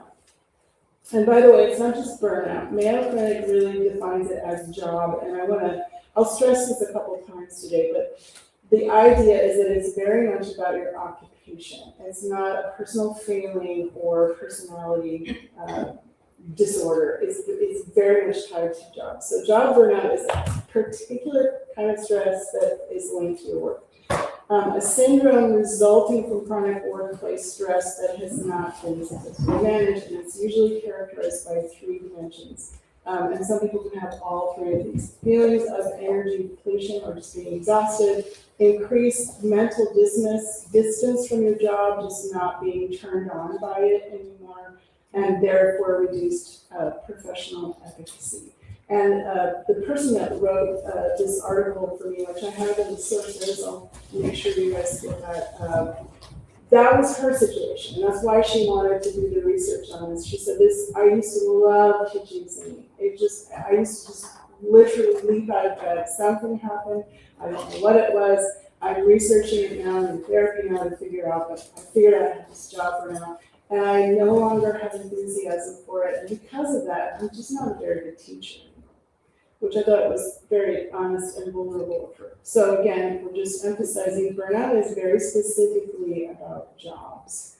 So this comes from the Mayo Clinic questionnaire. You can take it yourself. Do you question the value of your work? Do you feel removed from it? Have you lost patience? That's not a good feeling when you lose patience, especially if you have young singers in your studio who don't know anything and are just starting out and you're impatient with their lack of knowledge. Do you have low energy? Is it hard to focus? Do you feel a little satisfaction from your work? Do you doubt? Are you starting to doubt your skills and abilities? And then the worst thing is that all that then turns into self-medicating. So there's this poor work-life balance also with job burnout that takes up a lot of time, so much time and energy. It makes people very sort of inward, and they have little time left for other people. They have little time also left for themselves. So I see this in job burnout in people who have really heavy academic teaching loads. They just don't have any time left for their own vocal practice, but also things like just going to a workout class or going for a walk or doing things that would just help them be a better person. This may not be news for us, but it's particularly seen in the so-called helping professions. So job burnout is higher for teachers, clergy people, people who work in social work, people who work in psychological counseling. And you add all this up and you put teaching in the arts and the expectations of being an excellent performer. And what is required of you to give good performance, and how you have to shut all of that out. You can see why some people just choose to walk away. So what can be done to address this spiral? And are the solutions all or nothing? My teacher, Dan Moore, used to say, it's just sing or die. You can say that all the time. So you have to be 110% committed to this, or it won't work. It's just sing or die. So what aspects of research from our various fields might help us prevent this spiral, or at least, ameliorate it, calm it down, or heaven forbid, cure? I'm not sure there's a cure, but there are certain things that we can do to it. So I'm going to say one more time, this idea that research and consulting work provides clear evidence that burnout does not come from a genetic predisposition to grumpiness or depression. This is what you see over and over. It's very much about the job. So it's kind of like, don't worry about yourself so much. Maybe you need to change your job. And sometimes when people do that, they change their job or they change that circumstance, and like, actually, I'm a very nice person. I'm actually being very nice to my colleagues and my partner and my children. Who knew? All right, so the two major causes of job burnout. This goes back to a lot of research I did many, many years ago about, actually it was about professionalism. And the area you might remember that 2013 conference that you and I met at, and I did a paper on why people create groups like this, like professional associations. And one of the most important factors for satisfaction in your job is agency, is control. If you have a feeling of agency and control in your daily work, then you probably have pretty high job satisfaction. And then the reverse is true. So not having a say in how you do your job, like your schedule especially, or course assignments, your general workload, usually makes people burn out a lot faster. So this is a plus if you run your own studio. If you're in charge of your own studio, or you've reached a professional enough level, and I'm going to say this here because I teach teachers all the time. When I teach my own teachers back at USC, I tell them this. This is my story too. I had to start out like you, all of you, I say to them. You're going to have to teach anybody who wants to knock on your door. But as you progress through your professional life, you'll be able to make choices that work for your life a little bit better. And that is a high level of job satisfaction when you control your own schedule. So, be good at what you do so that you can get to that point. To me, those are the riches, right? Is to have some level of control. And the research on this in social psychology is very robust, as I said. Another huge problem, I think this is very true of us, is lack of support and understanding. So let me read again from my article. Even our instrumental colleagues may never stop to consider what would happen to their fingers, their embouchure, or their bowling arms if they utilized them all day vigorously for many hours and then completely detached from their instruments, had to rehearse and perform with those same fatigued body parts.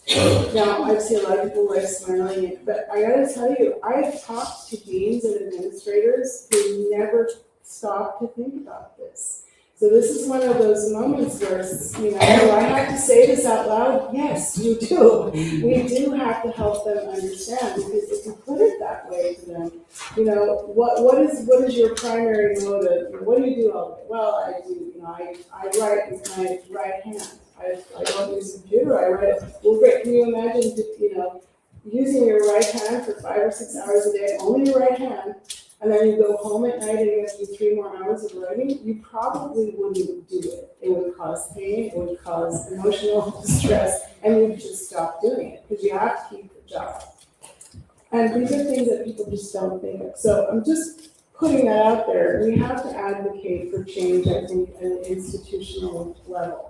And I understand that can be really hard to do, and I imagine when we get to our chit-chat portion of my talk today, we won't have time for that. that there will be things, what do you do if you don't have any power? It's a tough question. But I still want to put it out to us that you would be amazed at how many people who are in charge of musicians, and particularly singers, have not really thought about what that particular instrument requires. They just haven't given it the kind of thought that they need to. So we have to educate people. There is research out there. AOTOS and Eric Hunter have done a ton of research together. When Eric was working for INGO at the National Center for Voice and Speech, they did some of the only studies on public school teachers. So they did a very important study on vocal health of public school teachers. And, you know, the results were not surprising.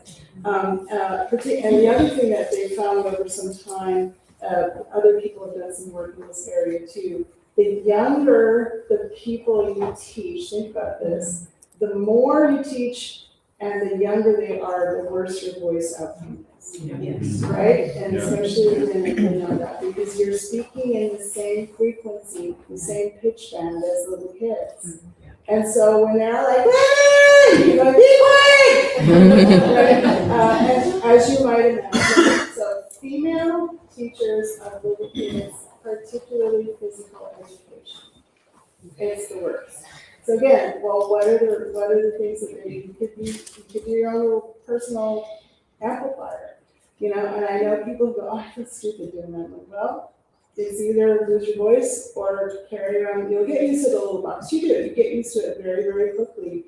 I had to use it during COVID because we still had to keep lecturing, but with masks on, right? And I knew I wasn't going to be heard, and I knew my voice was going to be fried by the end of the day. So I had the mask, I had the box, I had the thing. It looked like I was, you know, next, you want a latte or you want a cappuccino?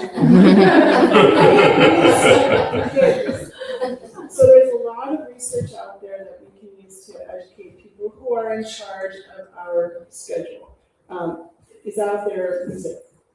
You can also explore compromises. I've worked with people that have done this. They've talked to their dean or administrator and they've traded off some kind of paper quiet work for the actual yucky time. Or they've volunteered to teach a class that nobody wanted to teach because you need to do classes once a week or twice a week, right?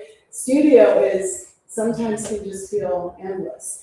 And one of my dearest friends is a studio voice teacher, and she it's constant. She's there 5 days a week. She starts at 9 a.m. She leaves at 5 p.m. And she always looks at me and she's like, "I drive me crazy."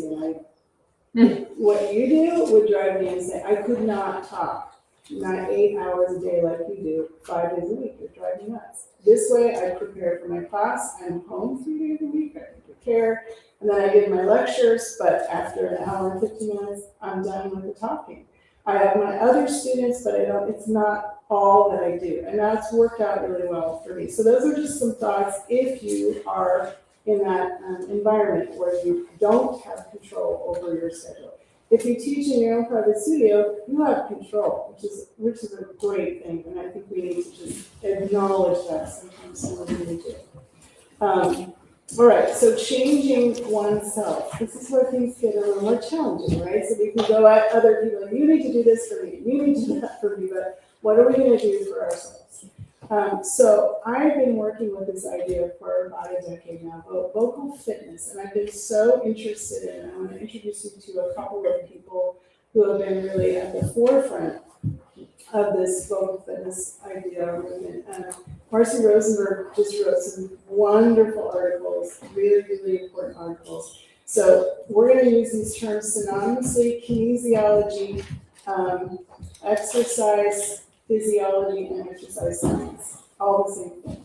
But there have been some really, really amazing research, especially just in the last, 2013, the last little over 10 years, about muscle physiology. Aaron Johnson is doing some amazing research on the muscle physiology of the voice. And so we're learning a lot. So I'm going to just talk to you a little bit about this field.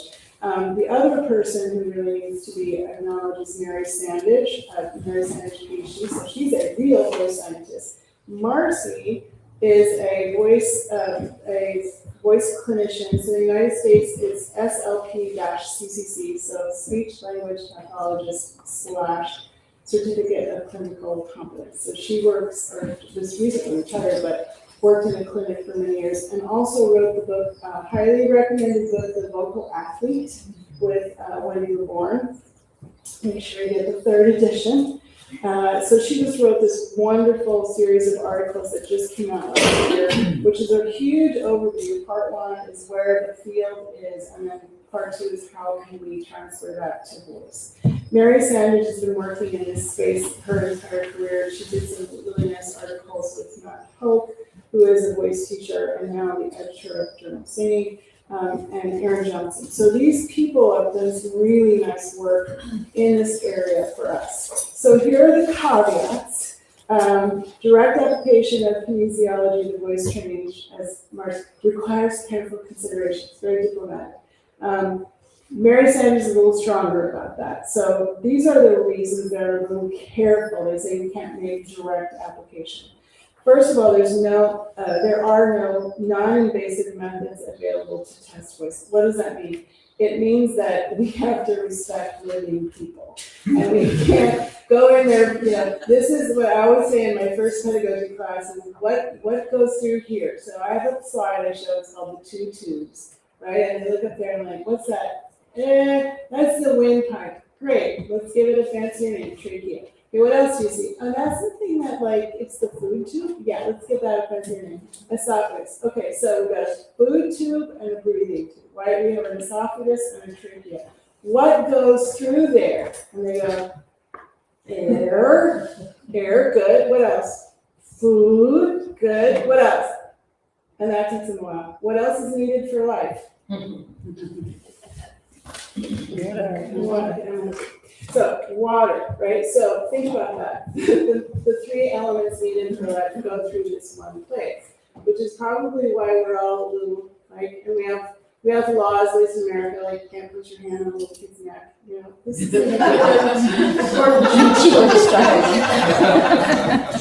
seriously. So without getting too much into this, it's well-known in voice research. So it's challenging. It's a problem because some of the tests that we would like to do on live people, we can't because we'll kill them.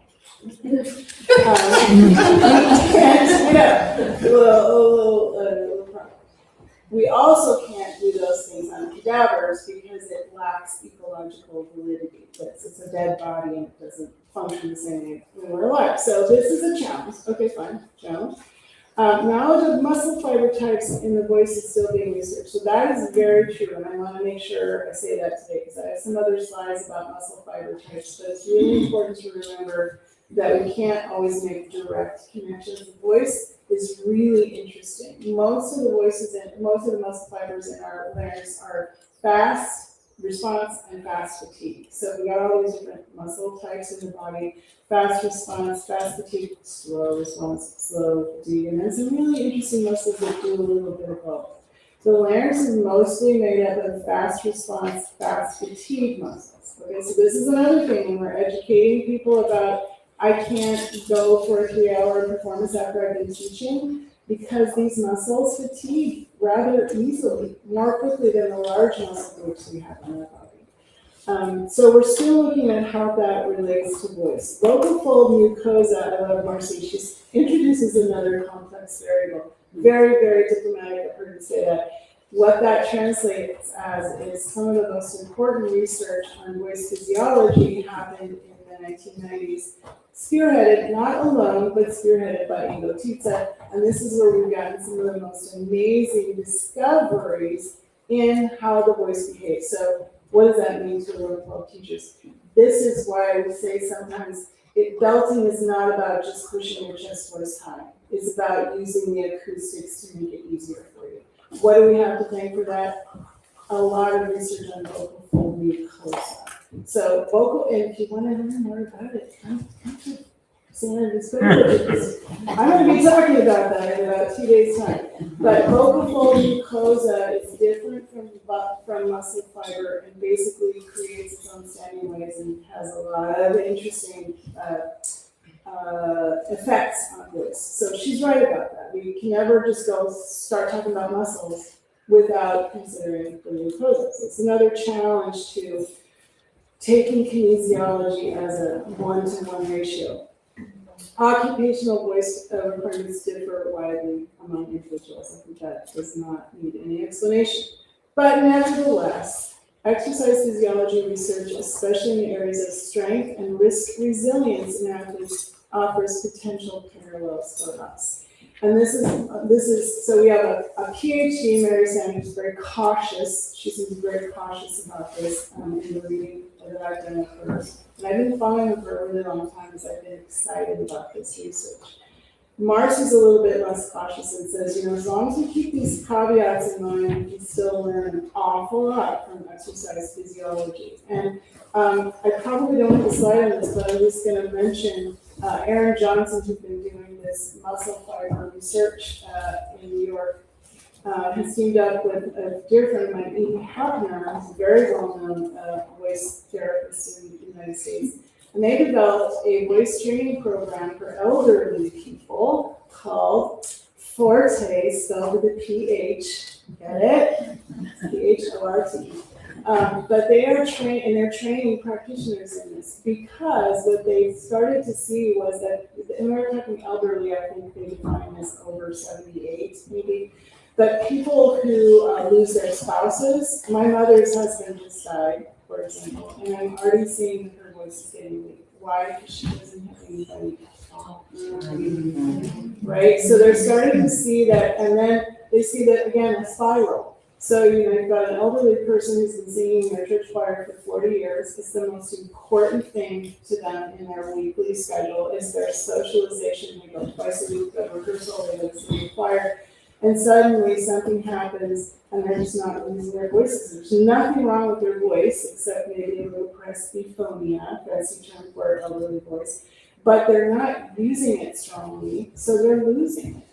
And so they're developing these protocols based on exercise physiology to have people speak in a very robust way and literally build up neuroorganisms, build up vocal strength so that they can be part of their communities again.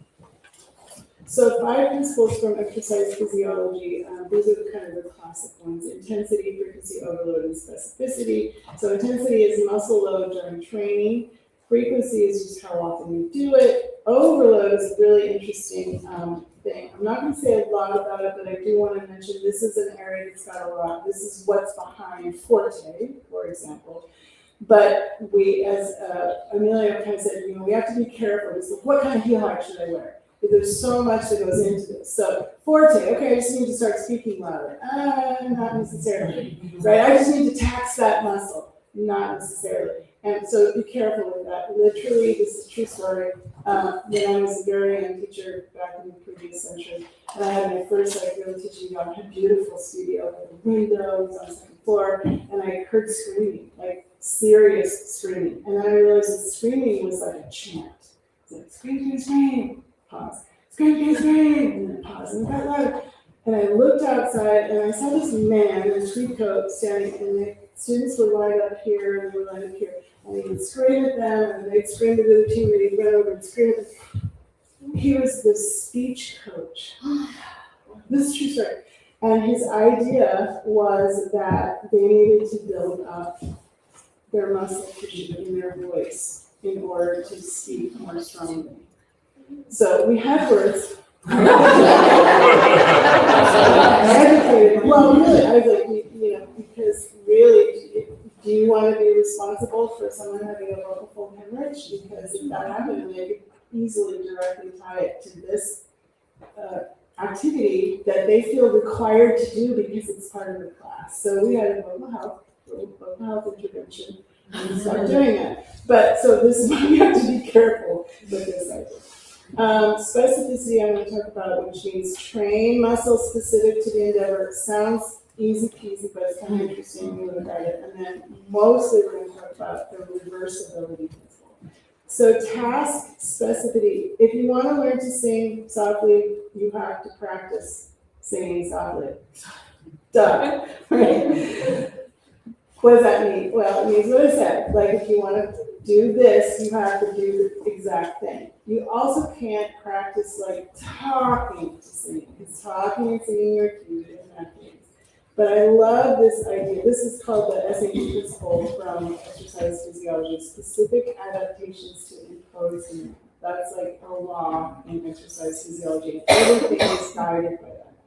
But I love Mary Sanders and Lynn Helding. Blowing up a balloon repeatedly will improve your ability to blow up a balloon. But it won't directly translate to better breath support for voice because the muscles of respiration are entrained, so important word, entrained differently for speaking and singing versus blowing up against pressure. So if you're one of those teachers that's been to a conference and learned some fun toy, think about, really think about whether it's specific or not. Because I've trained teachers and I've watched a lot of teachers bring things in, they have to do it in front of me. And I'll go, what are you doing? Like, why are you? Well, I think it's going to help them with their breathing. Really? How is that going to help them? And then it takes about 5 dots because blah, blah, blah, blah.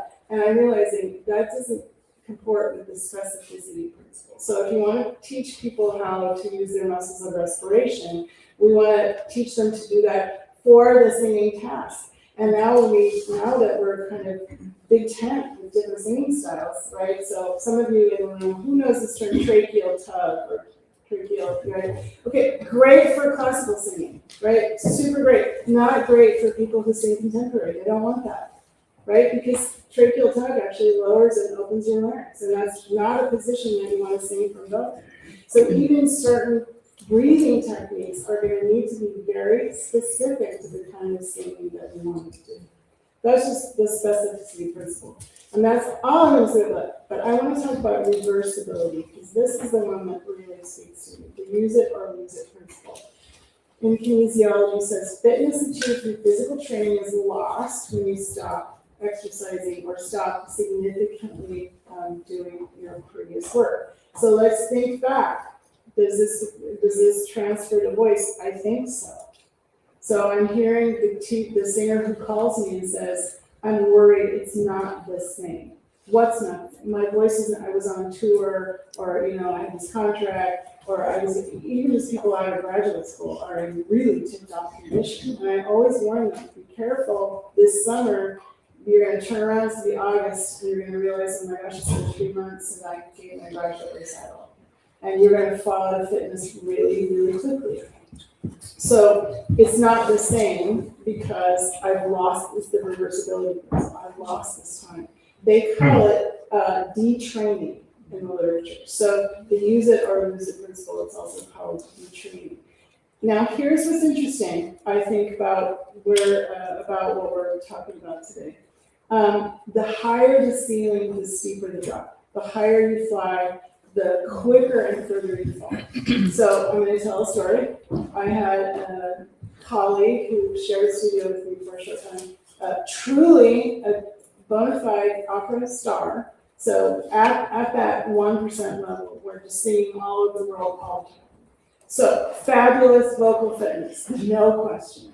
I mean, almost to the extent where this person would say, I barely have to warm up anymore. I just got off stage last night, I went home, I had a mistake, I got to bed, took reflux medicine, and the next day I wake up and I can sing again. I do because the level of vocal fitness is so high.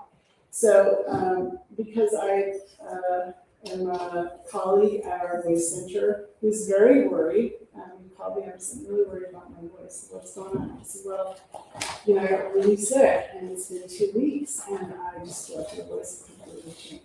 And I said,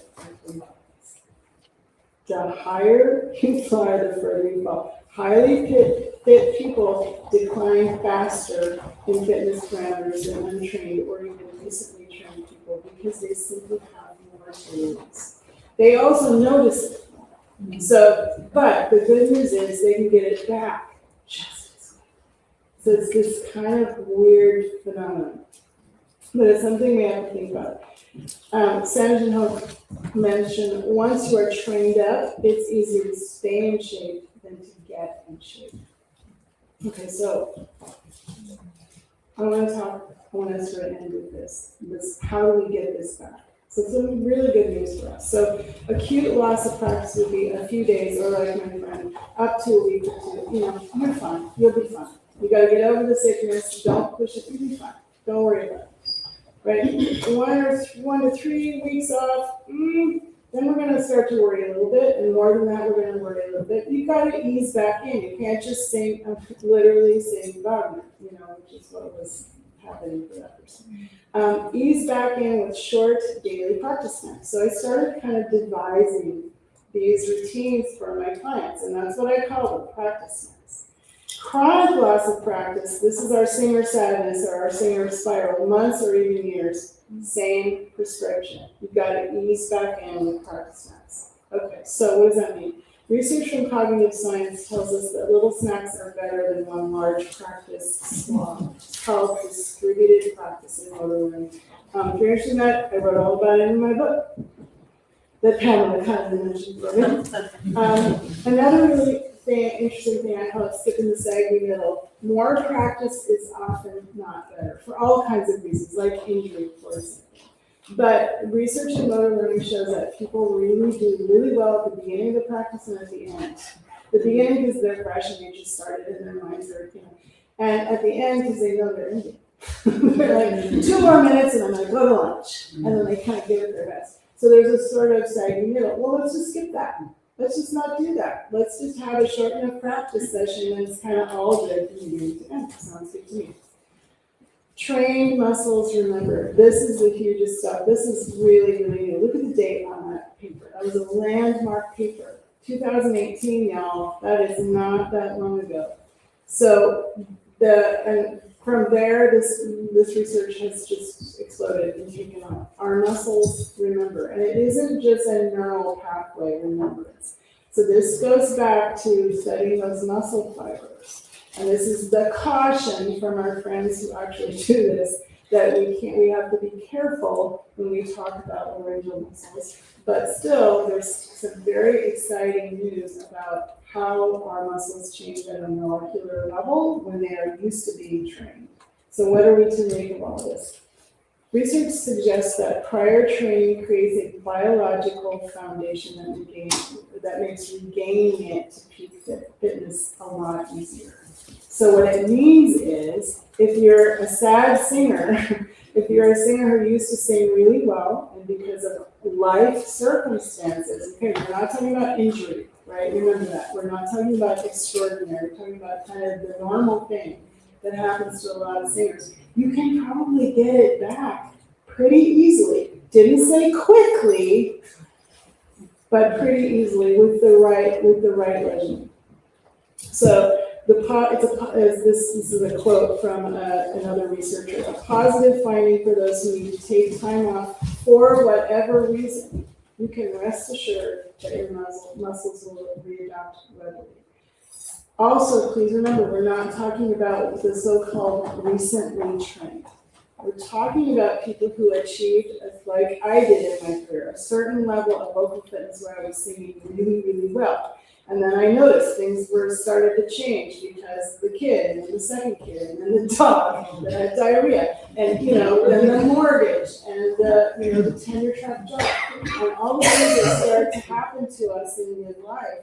And that meant I just had fewer and fewer hours that were mine to spend the way that I would like to. So how do we restore vocal fitness with practice times? So this is what I give out to my clients. First of all, you need a plan. There was a great advertisement in America some years ago about I think it was Ameriprise retirement plan. And Dennis Hopper would get right in the camera. What are you doing? And you're washing your dishes and like this man, in your house, like, what are you doing? I'm washing my dishes. He goes, your retirement's right around the corner. You need a plan. So you need a plan. So I plan these out for my clients, or we kind of work on it together. But the idea is you're not going to just go, if you have only a little bit of time, say you only have 10 minutes, right? The first thing you need is a plan, because otherwise you're going to waste half of it thinking about what you're going to do. And I would say dual careers have to be able to do that for themselves. If you're designing exercise regimens for other people, you can do it for yourself. Multitasking is toxic to learning. Turn these things off. And do not turn them that is robbing you of your time. So turn them completely off and face down. And do not look at them until you're done. So I have a lot about that in my book, so I'm not going to say too much more, but all the scary stuff about how toxic it is to me. So we talked about skipping the sagging middle. Follow the 3x3 plan. So 3 minutes, 3 times a day. This is, I gotta say, this is brilliant. Why is it brilliant? Because I have my side singer. And they're like, okay, I'm ready. I'm gonna try. I'm gonna work so hard. I'm like, I know, it's gonna be great. Okay, so here's what you're gonna do. Do you have 3 minutes, 3 times a day? You know, yeah, of course I do. I'm like, great. Okay, so here's what you're gonna do. We're gonna do 3 specific vocal exercises, and you're gonna do those for 3 minutes, 3 times a day. With the phone turned off and your door closed, and they look at me like I'm insane. I'm like, just try it. I'm like, okay. And then next week they call me, it's a miracle. I'm like, what happened? Like, I mean, the first day I was thinking about, by the 3rd day my voice started like actually feeling better. And then I went to my rehearsal, and everybody said, what have you been doing? It sounded really good. I couldn't believe it. Like, do you see what? Like, it's so easy. And that's our problem as humans. We're like, well, I'm not going to do treatment. I'm going to do a half an hour. No. that's my one thing. You may not work with me if you're going to do that. So just do this for a week. So these are just examples. I get like CT stretches. You want to get your thyroid back. So that's one of the first muscles to go is your pitch changer muscle when you're not doing anything. I am always working on onsets. I think onsets are super good. I'm just giving this to you. You do what you want. You do what you think is important. But like, if I pick 3 exercises, these would be the ones I would pick. And then I always do something with time. So la la la la la la, those kinds of things. So on the straw, whatever. I want to make sure I go because that's all lax and fluffy, and they're not going to get strong enough. And if they're gripping, we've got to do some other stuff to make sure that's not happening. So do these 3 minutes, 3 minutes a day for 5 days. No more. And tell me how it goes. And every time, oh my gosh, it's a miracle. No, it's not. You started small, and now you're excited. So we've got great positive benefit, right? You're going to gradually scale up. But I don't want them to scale up to 2 hours a day. That's not where we're going. Because remember, we got the dog, we got the kids, we got to try to soccer practice, and oh, by the way, you're up for tenure this year. There's stuff going on. So don't overwhelm yourself. Don't get out, we say in America, don't get out ahead of your skis. Don't do that.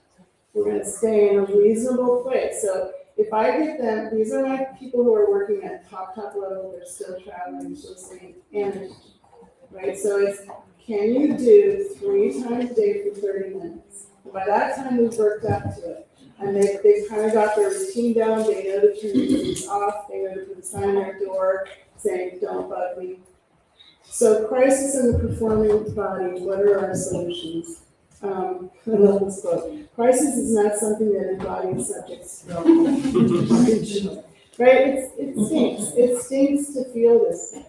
So the bodily crisis literature may offer a reckoning with the finiteness of the abilities of the human body. We all have to come to terms with that. Things are going to change, right? The body will eventually experience some form of breakdown. Again, obvious.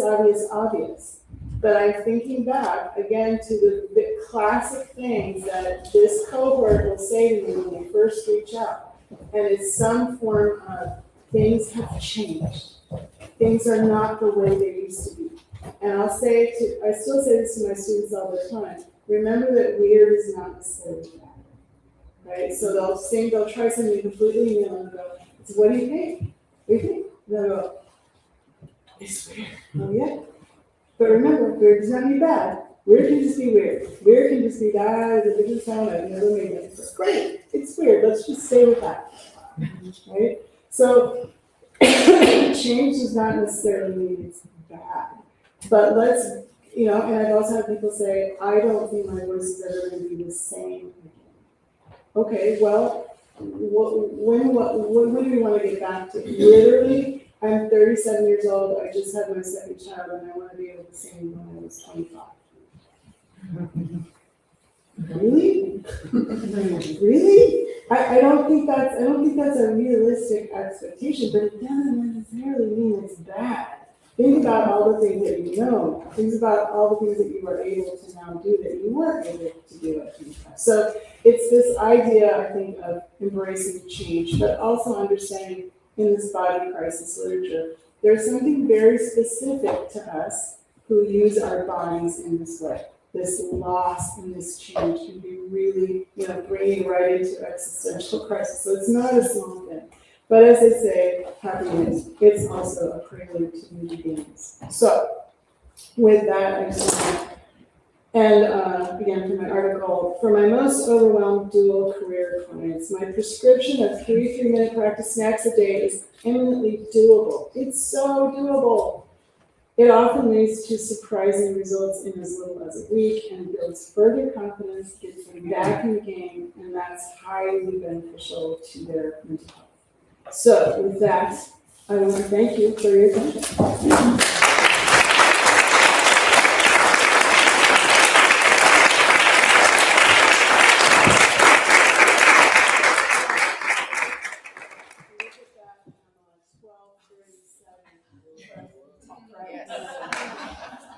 And I understand lunch is at 1.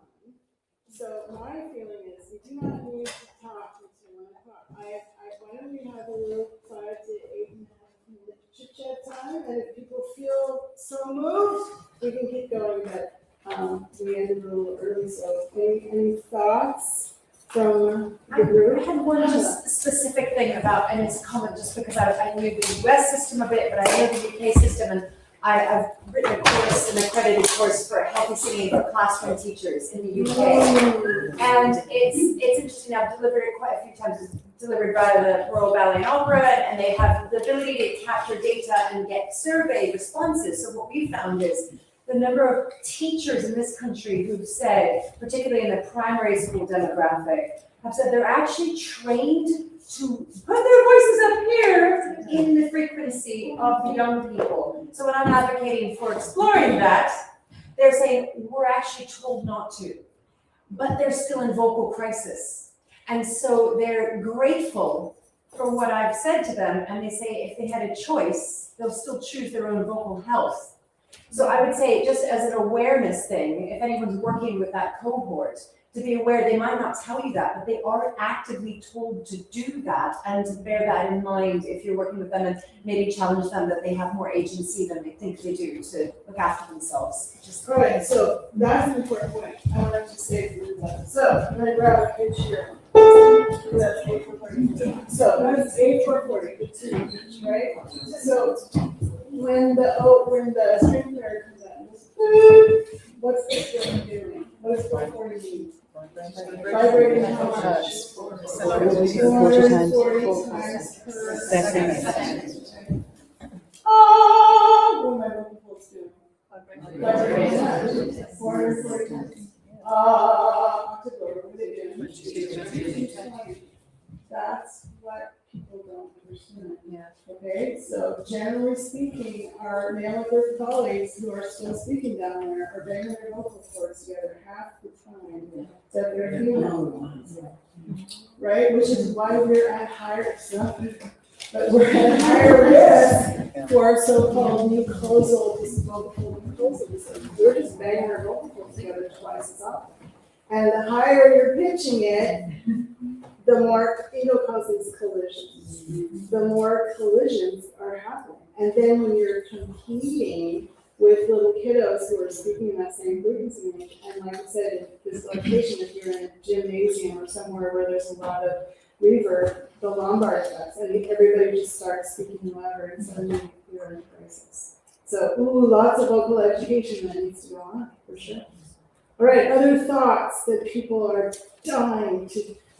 Chris, I wanted to ask you, when you take your sort of the patterns that you see in your own studio, and if I was going to put a pattern recognition on the age people come to me and say, I used to do it this way, and body says no now, That's somewhere between 29 and 32.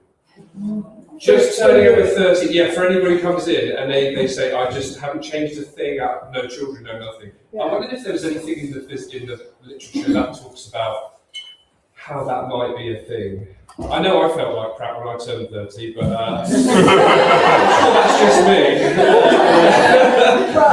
But is there something to do with like aging or like cellular recovery or something? Oh, yeah, oh, there's something, I didn't even touch that. There's a whole bunch of stuff on aging, but, but let's just come back a little bit. Some of that, I see it too, and this is my own personal experience of teaching, 40 years or something by now.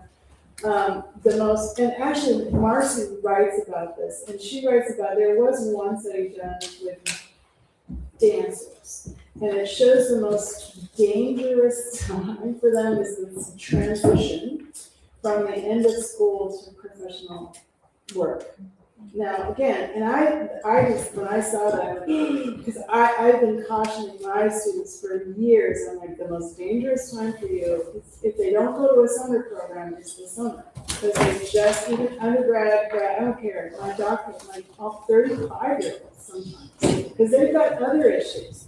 They're gonna go home for the summer, and they gotta go like take the grandparents to see, the grandkids, and they've gotta do all the summer programs, and they're in a funny pocket too. But it's because they've trained up so much during their training time, and then there's that gap. And that's the study on dancers was about that gap. That they're at the height of their abilities, at least in America on our schedule, would probably be like April, May, end of term. But they don't start their professional job until that fall. And so and I said it was my own son who was both a soccer player and a cellist, was a very challenging combination. So, what did he decide to do all summer before he became a music major was go be on the soccer team. So he ends up going to conservatory, not having practiced cello for, a good 4 or 5 weeks. He's been on the soccer pitch instead, and he goes to try out for the seating and immediately gets repetitive injury because he's freaked out and he goes into practice and he does exactly what his mother told him not to do, which was practice like a maniac, for 3 to 4 hours a day to make up for all the lost time. So I don't know if there's a lot in this literature about aging bodies, and then the body crisis literature also, right? That as you age, things are not going to be the same because we age. And the way that we can oxygenate and all the mitochondria and muscle tissue. I was up late last night reading this. It was fascinating, but yeah, there must be something about these pockets of age, I think. But then I also think is that we can warrior mentality where you just launch and go back and do the things I always do until they don't work. Yeah. And then people spiral because our first line of defense is always swelling.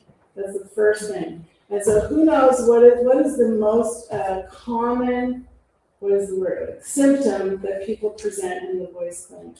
If you've seen the manual of voice disorders, it's the word that appears something like 371 times. Hoarseness.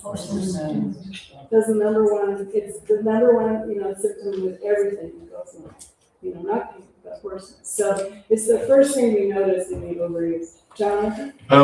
Is there any study to do, you talked about these practice snacks. Is there any correlation between efficacy of practice snack and age? In other words, if you're my age, or half my age, is the efficacy, presumably the efficacy of the practice snack will only get you so far, but also do they have to be more frequent, shorter, longer, different? Is there? I would imagine, but again, the research for voice is in its infancy. Yeah. Because of this caution about that we can extrapolate, because the people that are being studied, for example, are professional cyclists. Yes. We're studying them a lot. And because they're finding that these guys, they take 2 days off in their performance. But then they recommit and they go right back. So that's kind of been an interesting thing. I'm sure that with age. But I also, again, it's this, the mucosa is a whole other ballgame. So just so for those of you who aren't totally into the science part, the 2 layers, we have the 2-layer scheme, a 3-layer scheme, a 5-layer scheme of the fields. And 5-layer scheme is if you want to go to medical school. Okay. 3-layer scheme if you want to understand registration. 2-layer scheme for everybody else. You have a muscle that's covered with a mucosal tissue, and by the way, it's stuck. It's not mucus like you can spit out. It's stuck there. It's tissue adhered, and that also changes with age, but also with hormones and with use. And we can get little microscopic tears on it, and we can get from desiccation, being too dried out, or going out yelling will do that. So. I imagine. Yeah. I imagine. It struck me when you said people say, "Oh, I don't sound the way I used to when I was on a future talent or young talent thing." There's this whole concept of, is it chrononormativity that we call it now, where it's basically like you have to go on a young talent course and then you like on track, and by the time you're, I don't know, 35, you're professional, and there's no like middle-aged talent accelerated course or anything like that. I love, what's the word? Chrononormativity. So it's the idea that like you do things by a certain point, and if you don't, then you're late, basically. I love it, right? Come on. I was just wondering, in terms of all the things you mentioned, okay, aging is obviously, it has a physical effect, but what do you think the proportion is of either mental or societal pressures that we put on ourselves versus completely unavoidable effects of aging? And again, in that body crisis literature, I don't know if I ran across that term, but I'll go back and look. But there is something about that making certain markers in certain professions. So that think about our profession. I hope I'm not saying anything that anybody disagrees with, but it seems to me that youth is preferred in commercial and musical theater settings, right? But I know when I was coming up, they're like, "Oh, at 32, you're going to be a baby," and I was like, "But I'm 24 now, and I'm a baby now." But 32 is not to say you're still a baby.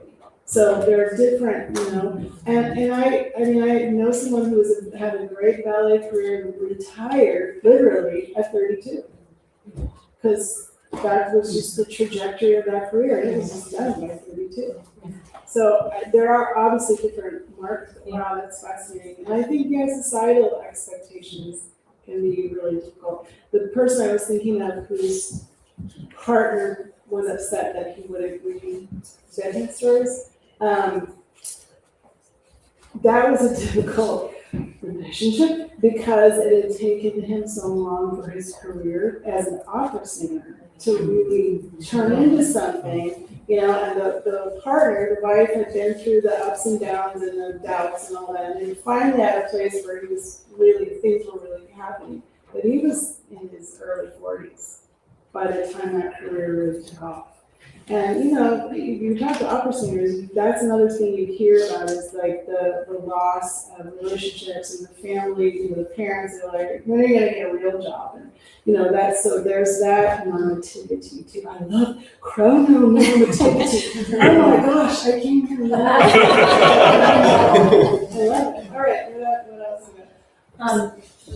2 comments, I guess. One is when you looked at the job burnout kind of factors. Yes. It's quite obvious how much of that is systemic and how much the solutions aren't at the moment. It's just kind of comics. I know that in the UK right now, teacher burnout, I know in the US, teacher burnout is a huge thing.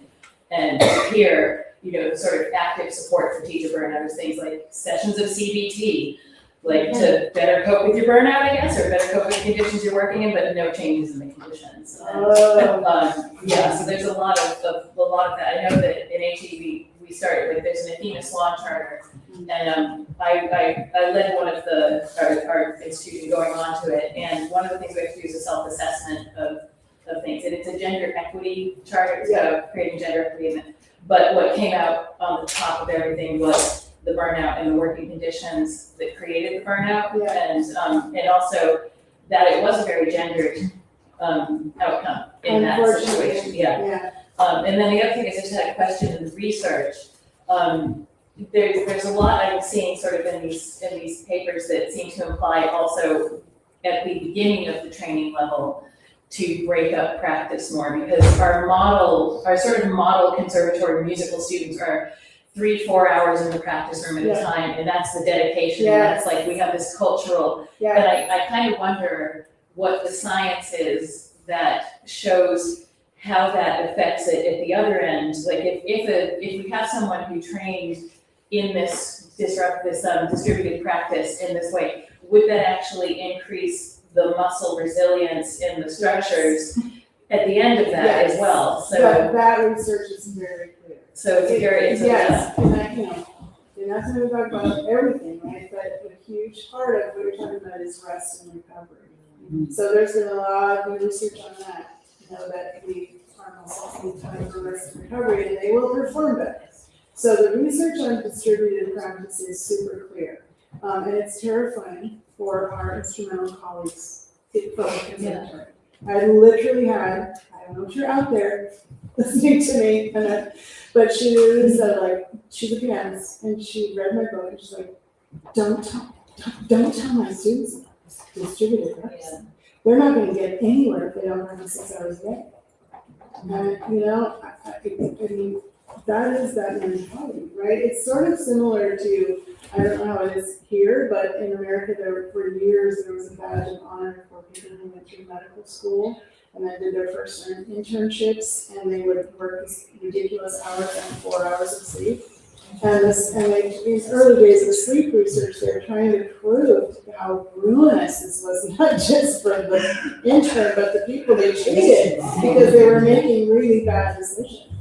Right, but those higher ups, well, we went through it, we learned our knowledge more, so you happen to. Fortunately, that's changing, but yeah, the research on distributed practice and all the benefits, both cognitive and wear and tear, like learning increases wear and tear, retention, a lot of them have to do with space. So that's another thing, I didn't include it, but it's in my article, the practice science article, that the three times a day also gives you space and rest and reflection time in between. You may not know it, but if you practice with that much specificity, your brain is going, this must be important. It marks it. Even when you're like walking across campus, it's in there. So the next time you go to do it, your brain's like, yep, we're right there with you because you marked it as important.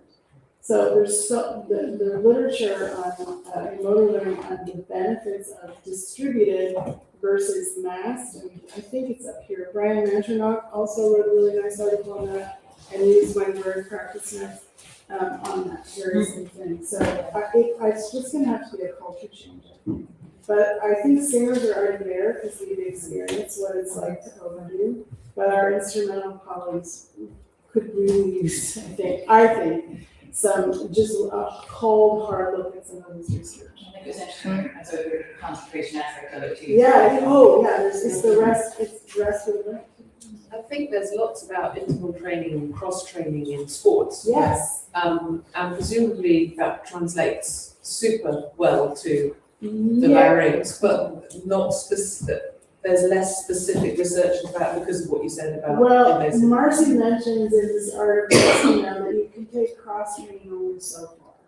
So it sounds good, right? Do all these different things, and it's all gonna kind of get thrown in a soup and will be better for it. But it violates this specificity principle. So there really still is that. If you want to learn how to belt, you need a practice belt, right? It's not all gonna translate. So there's a border of cross-training, if you stay in certain parameters, it's all helpful, but if you start doing really different movements, it's not.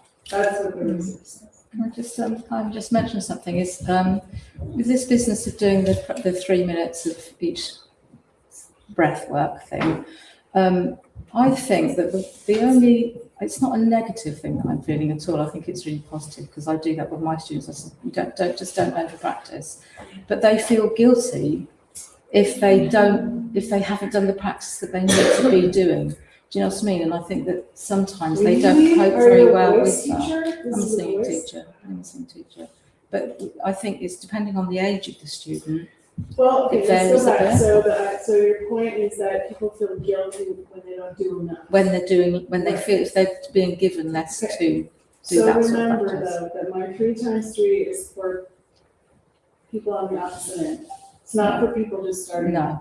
Dating. That's right. Because I Yeah, because I, the first year in my studio, I'm very prescriptive about them. I do distributed practice, you know, for sure, it's not all at once, but I tell them, and you also have to factor in, are they in choir rehearsal, and when we have an opera going on, they're in opera rehearsal 3 hours a night. Now, are they banging their vocal folds together? No, but they're there, so there's energy involved. So if I can get an 18-year-old first-year student to practice 6 hours a week as a singer to start, I'm really happy. But you gotta hold them to, and you have to make them journal. Because they'll tell you, or they'll think they did, but when they actually write it down, and then it has to be, there's so many caveats to that, it has to be. There's a ton of stuff in my book about task switch costs. I did not even know that. That's Lori and Mark. Social psychologists who did all the groundbreaking work in attention. And so task switch cost is the amount of time it takes you to return to the task you were doing. So you go in the practice room, your teacher's giving you something, and you,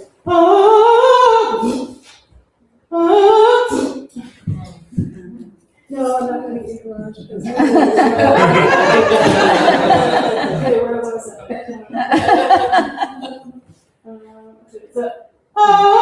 Okay, so that's task. It took me 2 minutes to go back to what I was doing. But the average undergrad interrupts himself with a number is scandalous, and it's like 16 times per hour.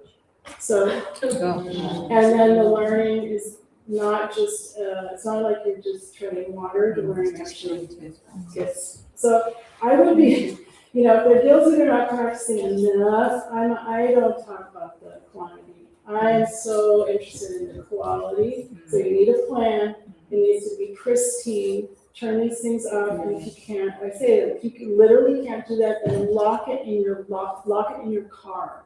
Put it somewhere far away from you. And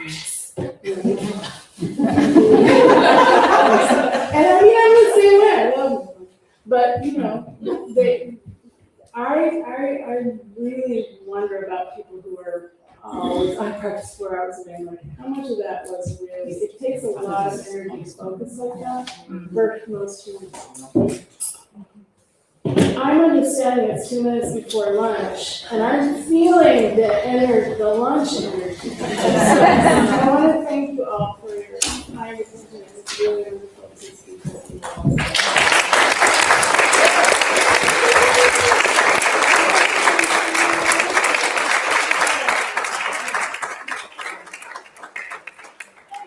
We will have 1 hour for lunch.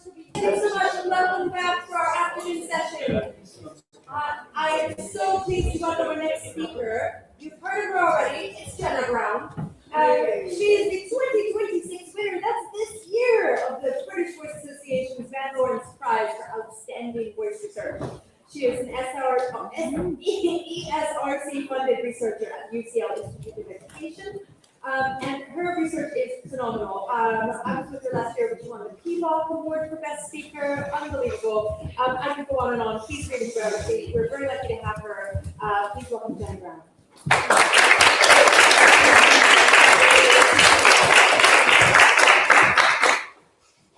So, this presentation is an unsilencing of what we carry in silence. The women in this study have been silenced by laryngectomy treatment, and they've been silenced by society. They have been ignored, belittled, they've been unheard. They have carried much in silence. So thank you today for giving an opportunity for them to be heard. I'm just a tool to help with that unsilencing.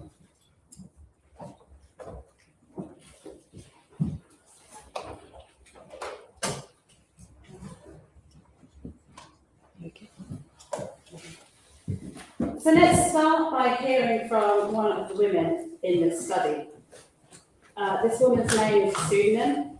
Protect her identity. People had a choice about whether they wanted their actual names or not, and she decided not. But let's start by hearing her voice. It took me forever to get diagnosed. No one believed me when I told them about my symptoms. I was told to take paracetamol and it was just a virus. When they told me about the treatment options, I was devastated. I needed my voice and I didn't want to look like that. The surgeon was so dismissive and just told me it would be alright because I was a woman. I could just wear a scarf. I've never called you facing my teeth when I took therapy. After surgery, I was shown how to use the throat to speak, and that was it. I sound awful. People don't understand me. People think I'm a man or that I'm a joke. I don't use the phone now. It was changed my whole life. I can't properly care for my child. I can't go out for dinner with friends. People stare. I'm self-conscious about eating, coughing, or clearing my airway. I hope all these are not too dangerous and take hours of planning. It's completely different from them. They don't get judged on looks and sound. Nobody understands what it's like to have a laryngectomy as a woman.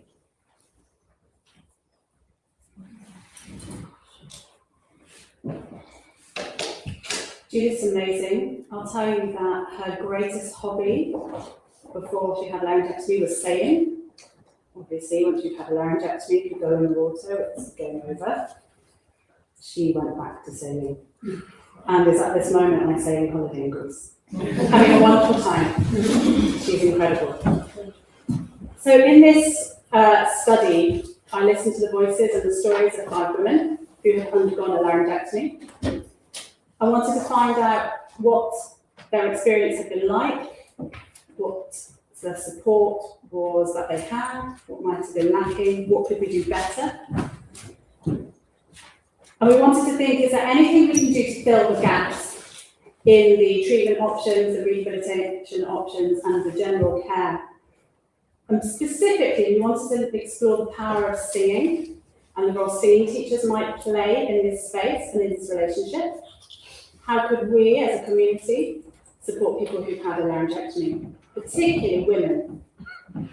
As you will no doubt know, it's a huge gap in how we look after women in our society.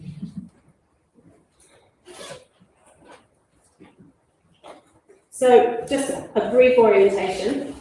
What's a laryngectomy? A laryngectomy is the surgical removal of the larynx, the voice box.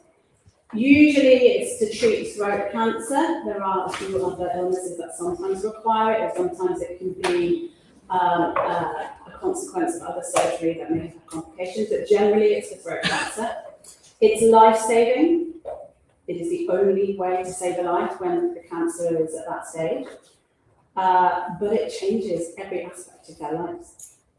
Beyond losing their natural voice, individuals may have problems with their swallowing, taste, smell, intimacy, and daily routines that we might all take for granted. Very few studies in the academic literature explore how women are impacted by this. Those that do show that there are huge or massively amplified psychosocial impacts for them. Their newer, lower-pitched voices, as you heard in that clip, lead to misgendering, social invisibility because they censor themselves, they don't go out because sometimes it's practical, you can't go and have dinner with friends because the background noise means no one can hear you. Or it means that as you're eating, with the challenges with swallowing, you might have to remove your stone to cough and clear it and get the mucus out through your throat. And we don't like that. And it's not pleasant, and by our standards, it's mess, it's bodily fluids. We don't like that in society. We don't talk about it enough. We certainly don't want to see it or have an idea so people don't go out. There's also the idea, the Victorian values, I've labelled them, that throat cancer associated women is because there's something wrong with these women. There's a morality issue around that because throat cancer either comes from smoking, We all know how cigarette advertisers marketed, how sexy it was for women to suck on something. And then the reverse of that is, oh, how awful, how terribly unfeminine to do that. Heaven forbid anything should be sucked on by a woman. Also, HPV, a virus, sexually transmitted virus, is a cause of throat cancer. So there are all of these psychosocial stigmas related to that men don't get. They just don't. On top of this, we have the gendered expectations around caregiving. Women still in our society shoulder the burden of care, whether that's caring for older relatives, parents, children, or just others, neighbours. It is still largely, not exclusively, but largely a gendered social expectation that women have to do the housework, have to do the childcare. And it's much more difficult. If you don't have your larynx and you try and lift something heavy like a child, you can't do it as easily because you're not got the same pressure valves. It's bearing down. You know, we don't think about that. Having a poo, sometimes a challenge if you've had a laryngectomy. And if you're a woman, we don't want to talk about that. Who wants to think about a lovely, pretty thing having a poo? So I'm not going to say a huge amount about the research process. I don't want this to be necessarily a traditional academic paper because I want to really get to the heart of what this means for us as a singing teacher community, but also I want to share the voices of the women as much as I can. But I will just orientate you a little bit because some of this could be interesting for how you guys might do some work with these community groups. The research was centred around feminist theory for reasons that are probably obvious. It's about women's work and women's experiences. And also, because in the feminist paradigm, the ethic of that underpinned all of this and underpins a lot of what I do, is about social transformation. It's about hearing underrepresented and marginalised voices and giving them platforms so that we can affect social change and transformation. It is social justice work. And I would argue that a lot of what we do as senior teachers, even with healthy or normal quote-unquote populations, is social justice and socially transformative. I was really lucky to partner with Shout at Cancer, which is an amazing charity. Look them up, donate money to them, go to their concerts. They are doing wonderful work through a laryngectomy choir. And Thomas Moores is a consultant who set that up, who works in Leicester and also is originally from Belgium, does a lot of work over there. And I got to know them and I was really honoured to be invited to do this research with them. But really, I'm just, like I said before, I'm just another thing in the toolkit for Shout at Cancer and for them. And it's the participants who I want to honour in this research as the co-creators of knowledge and agents of their own social change. At the heart of this is Nell Nodding's feminist ethics, which recognises that research is not neutral. We all bring our own biases, we all bring our own experiences, and rather than saying let's try and part those and be objective, spoiler alert, I don't believe you can be objective. The feminist ethic of care and my feminist research welcomes those experiences, welcomes those biases in, but asks you to be reflective about them, to recognise them, to call them out, to question yourself, and not just to go with what may seem obvious. This relied on wonderful conversations with Thomas, my co-author, and also with Shane Beals, who is from ICMP and UCL, so I was doing a professional doctorate there, who was our singer-songwriter collaborator. The participants were sharing deeply personal and sometimes traumatic experiences about stigma, grief, disempowerment. And the research design that we used deliberately created safe spaces to reflect on those, to offer them support, dialogue. And what I don't want this to be about is the extraction of data or using them as the means to an end.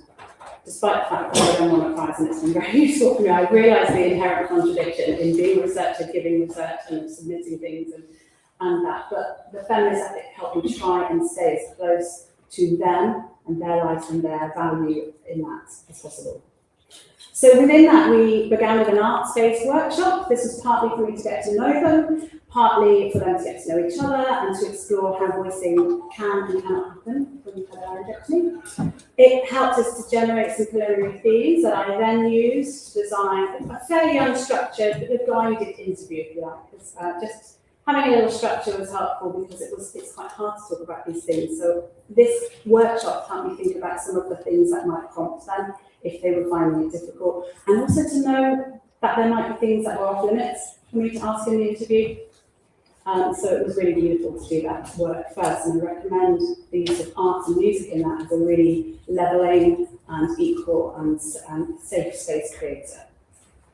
So then I did semi-structured interviews with that framework, and we did a fairly standard coding thing where we looked at themes and similarities and things like that. If you are interested in any of that, I'll happily talk to you for decades about all of that. But what I really want to think about is what we did next, which was to, as a direct result of the Burnout Award, apply for some funding to do another session where we had 5 online songwriting workshops, an in-person studio collaboration based on that, where we did a recording, and then a performance which was at the Clock Tower in St Pancras, where we could share that music, and it had its premiere, I think it was 2 weeks ago now. Unlike traditional composition and music public engagement things, what we didn't want to do was say, oh, tell us your stories and we'll go away and write this beautiful music, because aren't we very clever as composers and songwriters. We wanted them to bring the music too. We wanted the notes that they chose, the key, the time, all of that. We wanted that to come from them and out of their lived experience. And it was really hard to do that when you're not going to have a top line melody, because you can't do that with a laryngectomy. So how are we going to write a song that tune? We were lucky. We asked them what we've got around that might make tunes, melodies. Another woman, who we'll hear about later, was a professional singer and trumpeter. And obviously had not done that for laryngectomy, but through the work of Shout Cancer, had relearned how to play her trumpet. Another woman had started learning ukulele, because she found that playing ukulele alongside trying some voicing things out actually helps her improve her prosody. Small improvements, but the harmonic support often like that. A lot of this is very similar to music therapy ideas, harmonic support as a container for that. That was helpful for her, so she brought along her ukulele. And amazingly, by us just holding space, offering suggestions, not musical ideas, not lyric ideas, but just asking questions, what might happen if you played here? What might the ukulele give to this? What sound can you make that might be a nice partner to what you've just done? Those kinds of questions, we were able to facilitate them bringing the music, and we will hear what they composed at the end of this. So what did we learn? Well, the central theme that arose from the first part of this study was that rehabilitation after laryngectomy is a gendered and relational process of identity reclamation. I'm just going to read that again. Vocal rehabilitation after laryngectomy is a gendered and relational process of identity reclamation. So there are 3 kind of core themes here on the screen that help us unpack what we mean by that. Participants consistently, as you heard in the first recording, described how they asked for help and were dismissed. Communication was not good with their healthcare providers. Following diagnosis, many of them felt that their treatment options weren't explained. The awareness of the impact of a laryngectomy on them as women was not acknowledged, explained, recognised. There's a huge bias there in how we're communicating with people when they need our help. During rehabilitation, they had very low expectations. Clinicians had very low expectations of them. Just make a sound, make sure you can breathe, swallow, eat, off you go, out the door. That's not to say the work that the clinicians, the SLTs, and the consultants, that's not to say that their work is not valid and excellent. It is, but it's constrained by budgets, other resources, time, etc. And they weren't able to set higher expectations, because if they did, they actually weren't able to deliver on those and to support the women making them and meeting them. So we've got to change what we think is possible, and we've got to try and find a way of changing the system to allow for those possibilities. Women, as I said before, found that they faced social stigma and were misgendered. Misgendering was a huge problem, and that has a communication impact because they stopped communicating. Or when they tried, they found their communication was not effective. They became more isolated as a result. Of course, the findings are nuanced.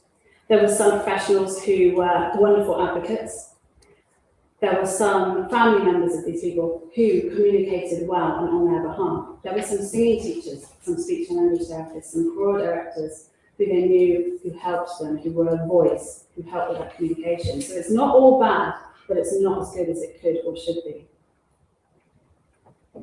And we see why this is an issue when we think about it in the second theme, which is ways of healing. Healing was multifaceted, as it so often is. It was relational and community-based. That's the stuff that worked.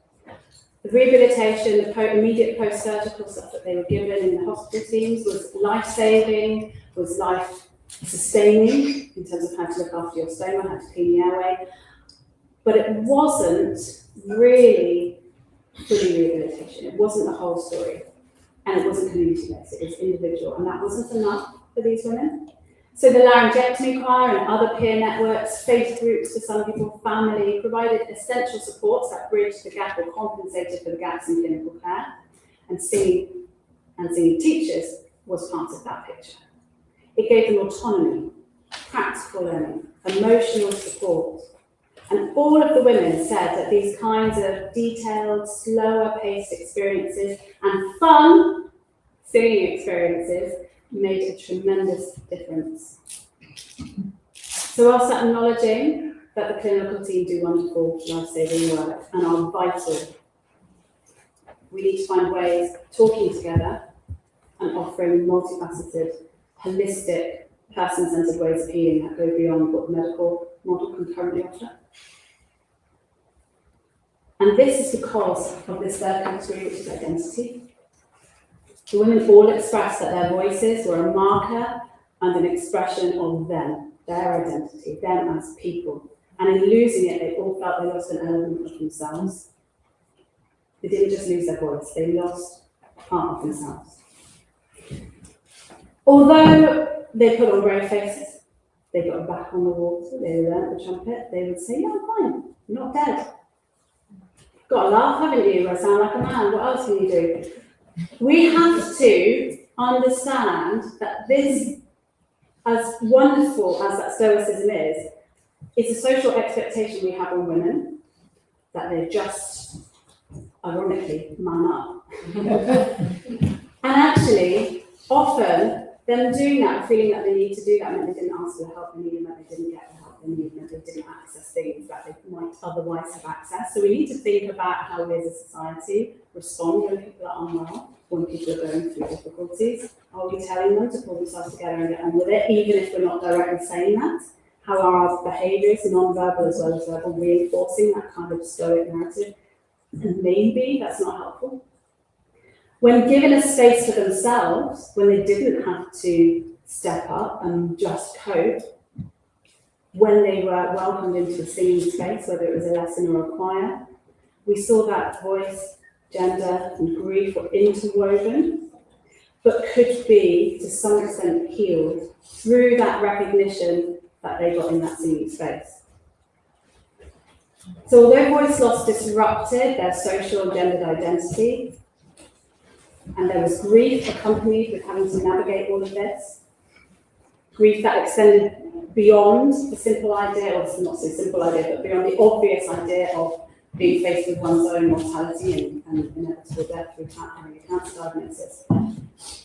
There was something that happened vocally to that grief or with that grief when they started to sing and be encouraged to recognise they could. They weren't minimised anymore to saying, you will only just wear a scarf and hide it, you'll be fine. They were given an opportunity to advocate for themselves. They were given time, they were given space, and they were given a voice.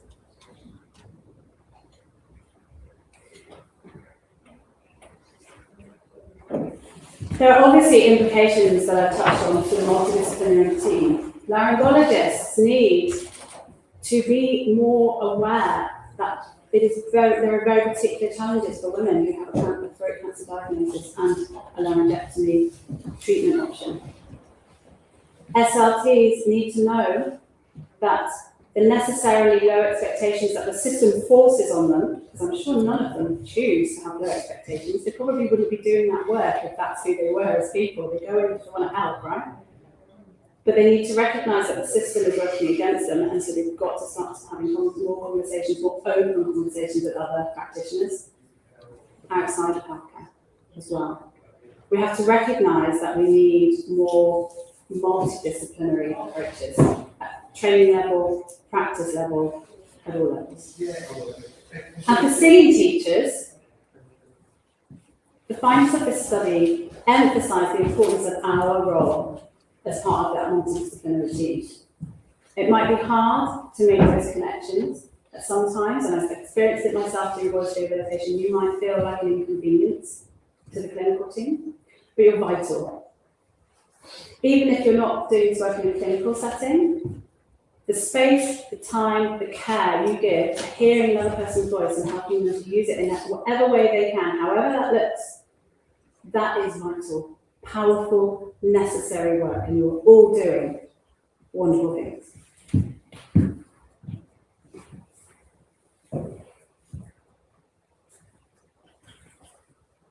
Many of the techniques that we use in our singing lessons, we take for granted, but they are excellent for rehabilitation of laryngectomy clients. So don't feel that you can't get involved in this work. You already have the tools. You might just not recognise how you apply them. Simple to us breathing exercise, like getting a lower belly breath, transforms the way that someone with a laryngectomy can voice.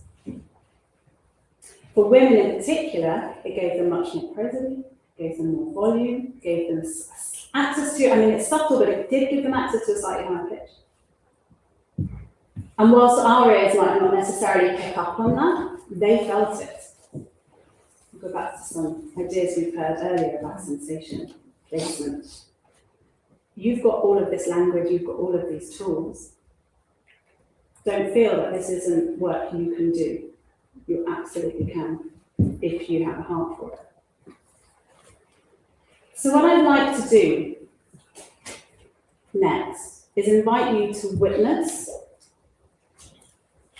the power of this work, the power of the work you do as singing teachers in whatever space we're in, but also to witness the voices of these women and the advocacy that they want to do and bring for the rest of their community, because not everybody has access to singing after having had a laryngectomy.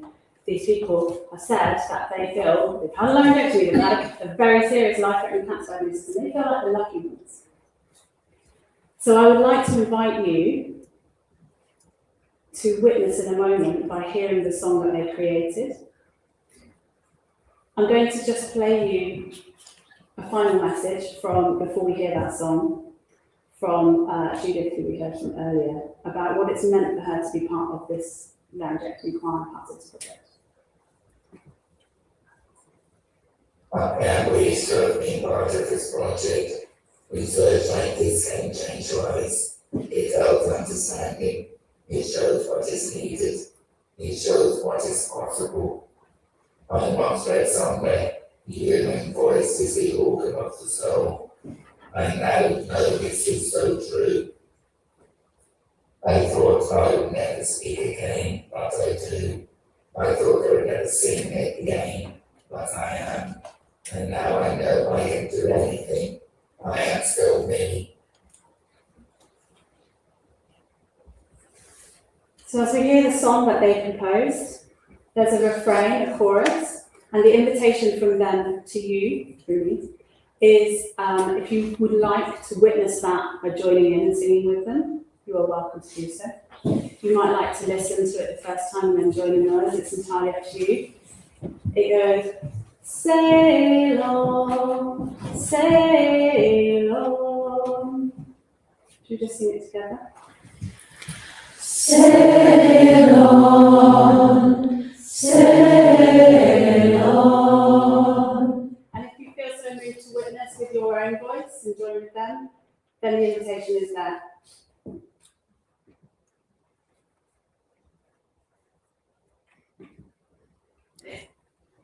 I can't believe to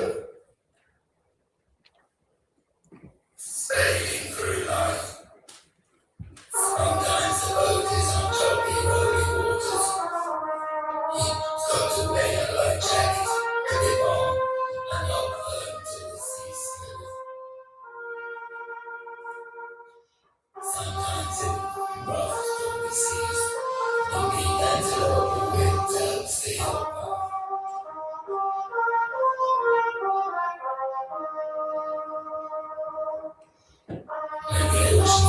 unexpected, I can feel safe, especially when the waters are smooth and glassy, just enough wind to blow you along.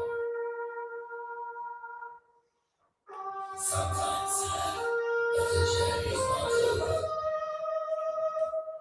Look to the horizon for the next ship to sail.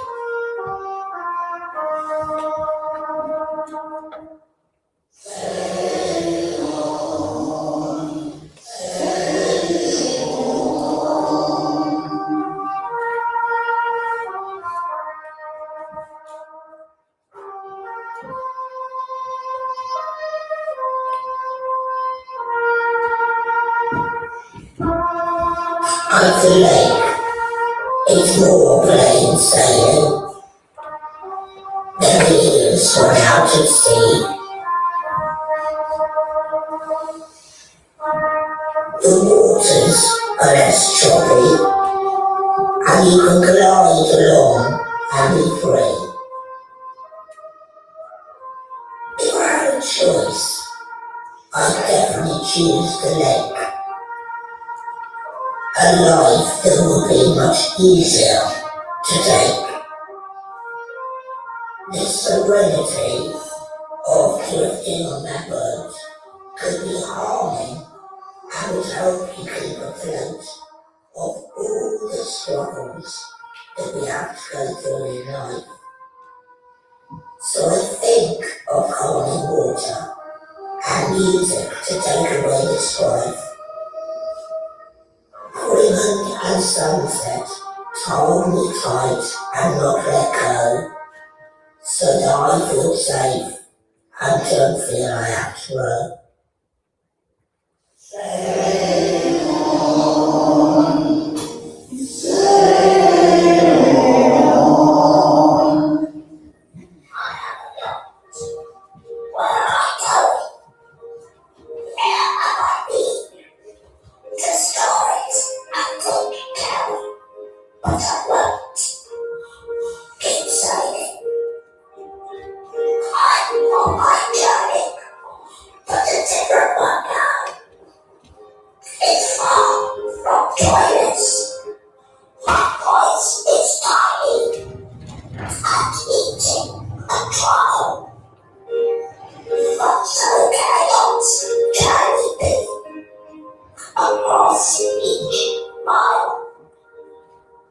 Storms are meant. On I go. Sailing, sailing, sailing slow. Sail on, sail on.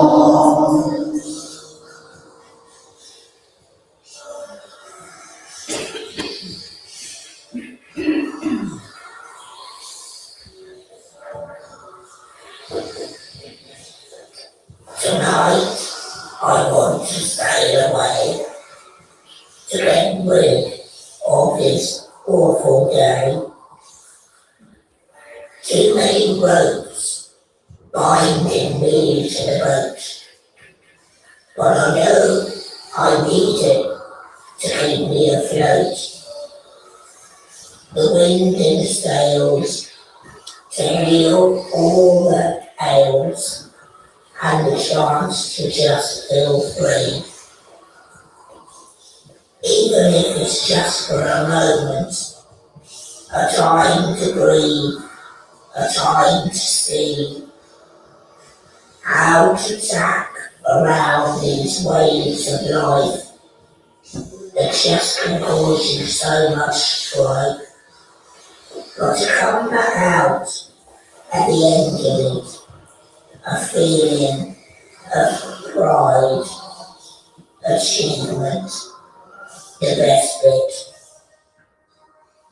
Sail on, sail on, sailing through life, the wind blowing through your hair.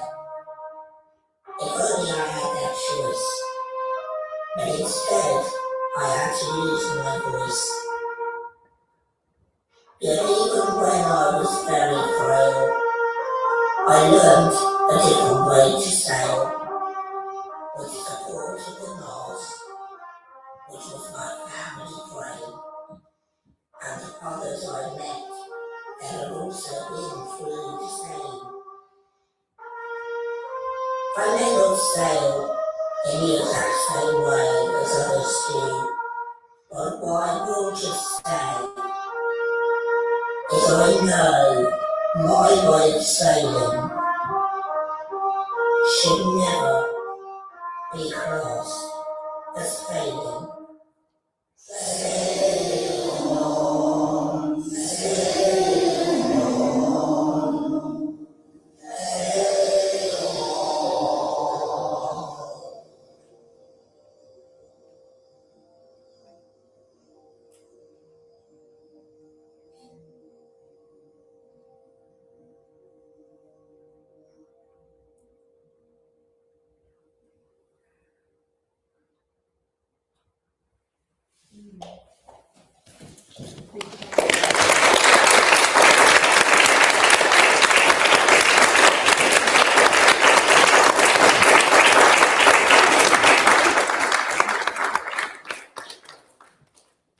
Thank you so much. Thank you, Jenna.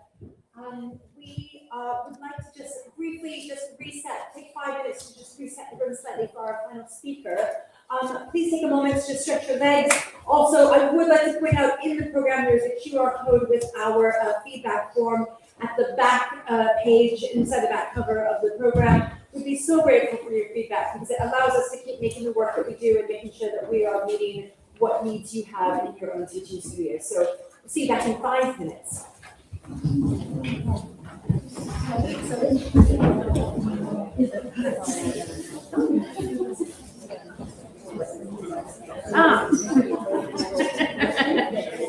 That's a different design.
We are hadn't back started, and ready to begin our final presentation for this afternoon. Thank you so much. I might ask everyone, just before I introduce our final guest, because of the way we're going to use the piano now, if anyone in the center room would actually prefer to come around this way, we'll feel like a cohesive whole, and you'll be able to see a lot better for our final. Take care. Thank Oh, you thank you.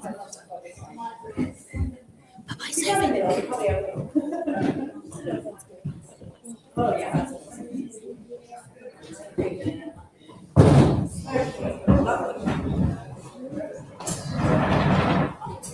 That's nice.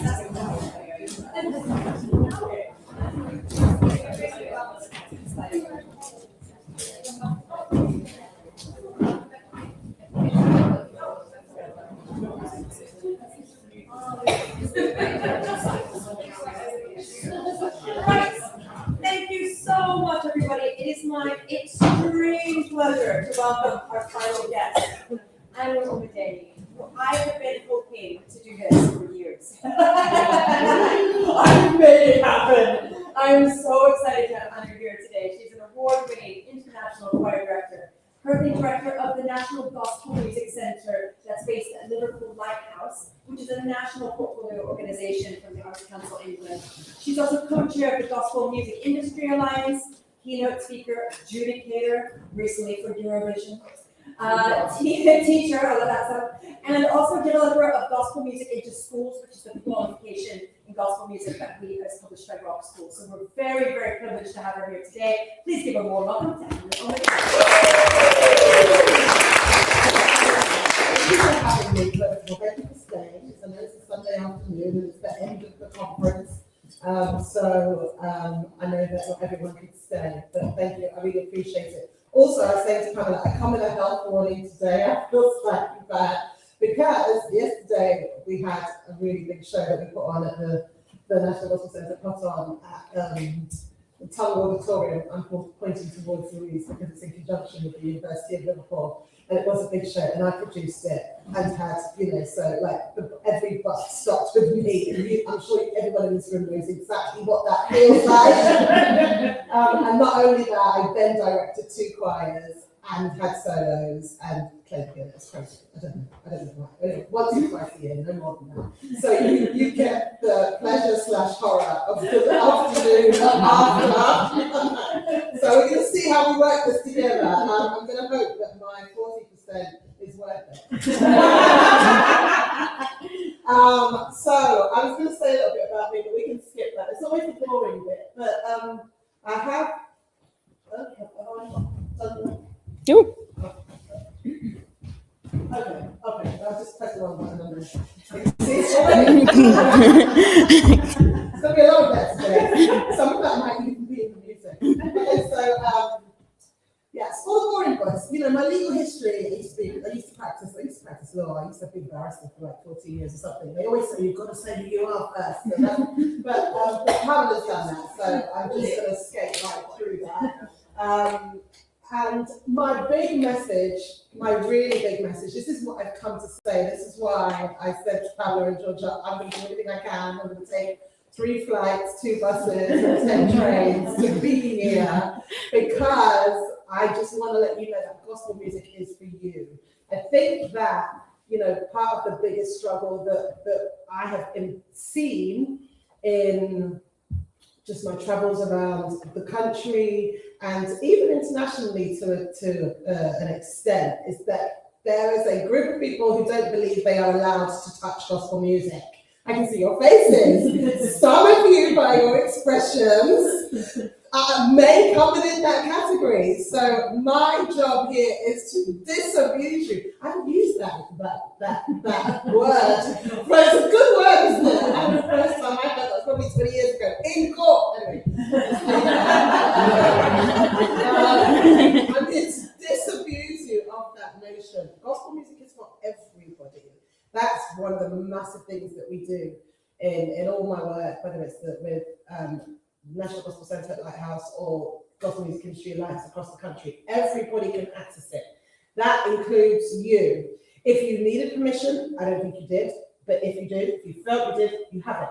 If anyone asks you what you said, you can do gospel music. So a lady came and spoke at us, and she said I could do it. But really, you don't need permission. But if you're anxious about it, I hope to kind of dispel one or two things that you might feel get in the way.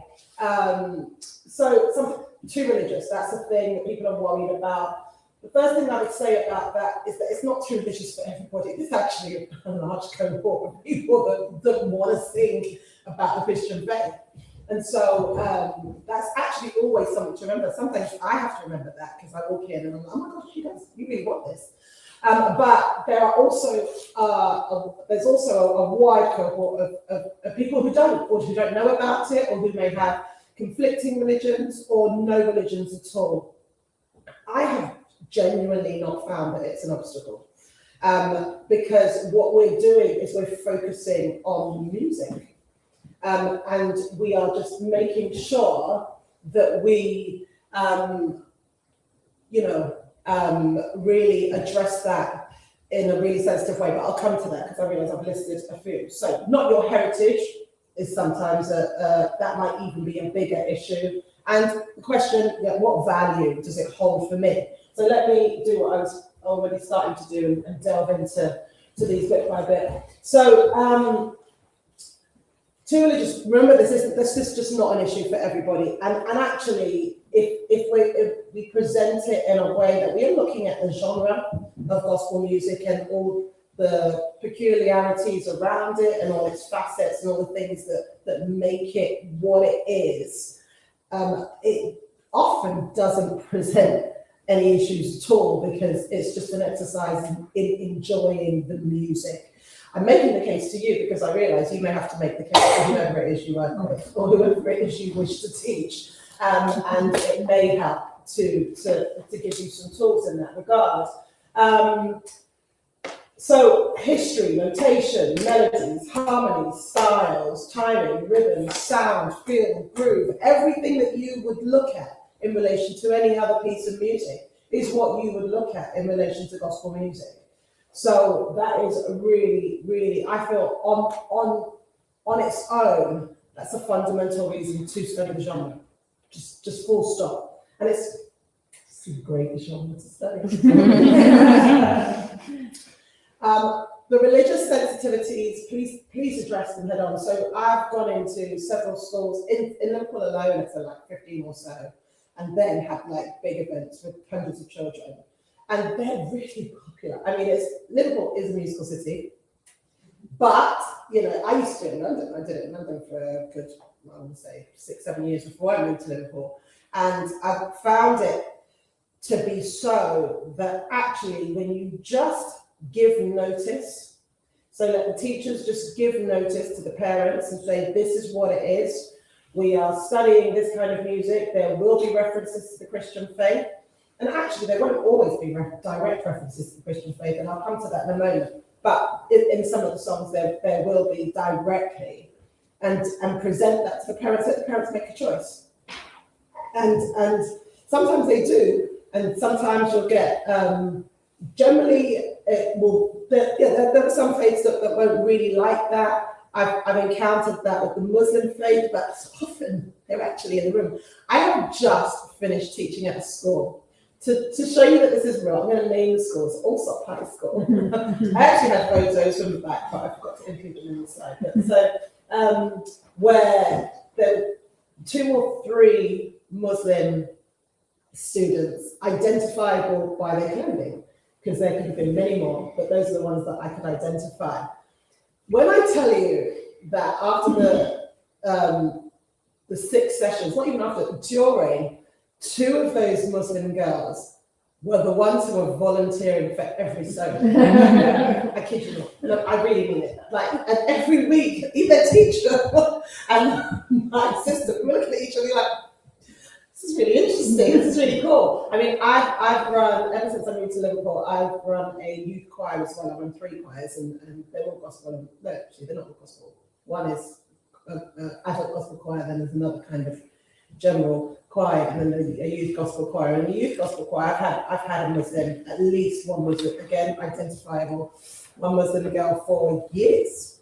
And she just came every week, own accord, parents signed off to singing for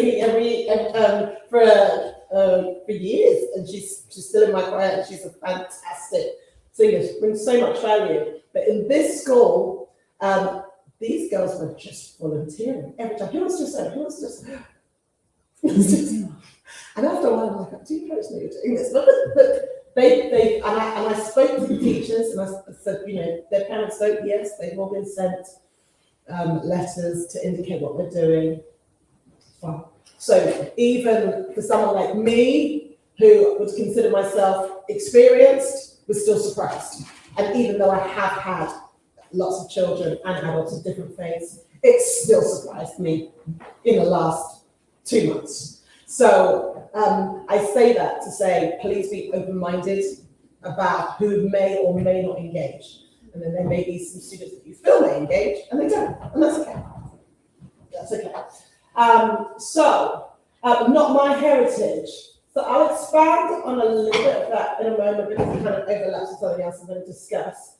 But my big message is that that's okay. It's okay. It's okay that it's not your heritage. It's okay that you're singing music that's derived from Black cultures. It's okay. It's absolutely fine. All you need to do is just respect it. In the same way that you would respect any genre, that you do respect all the genres that you cover.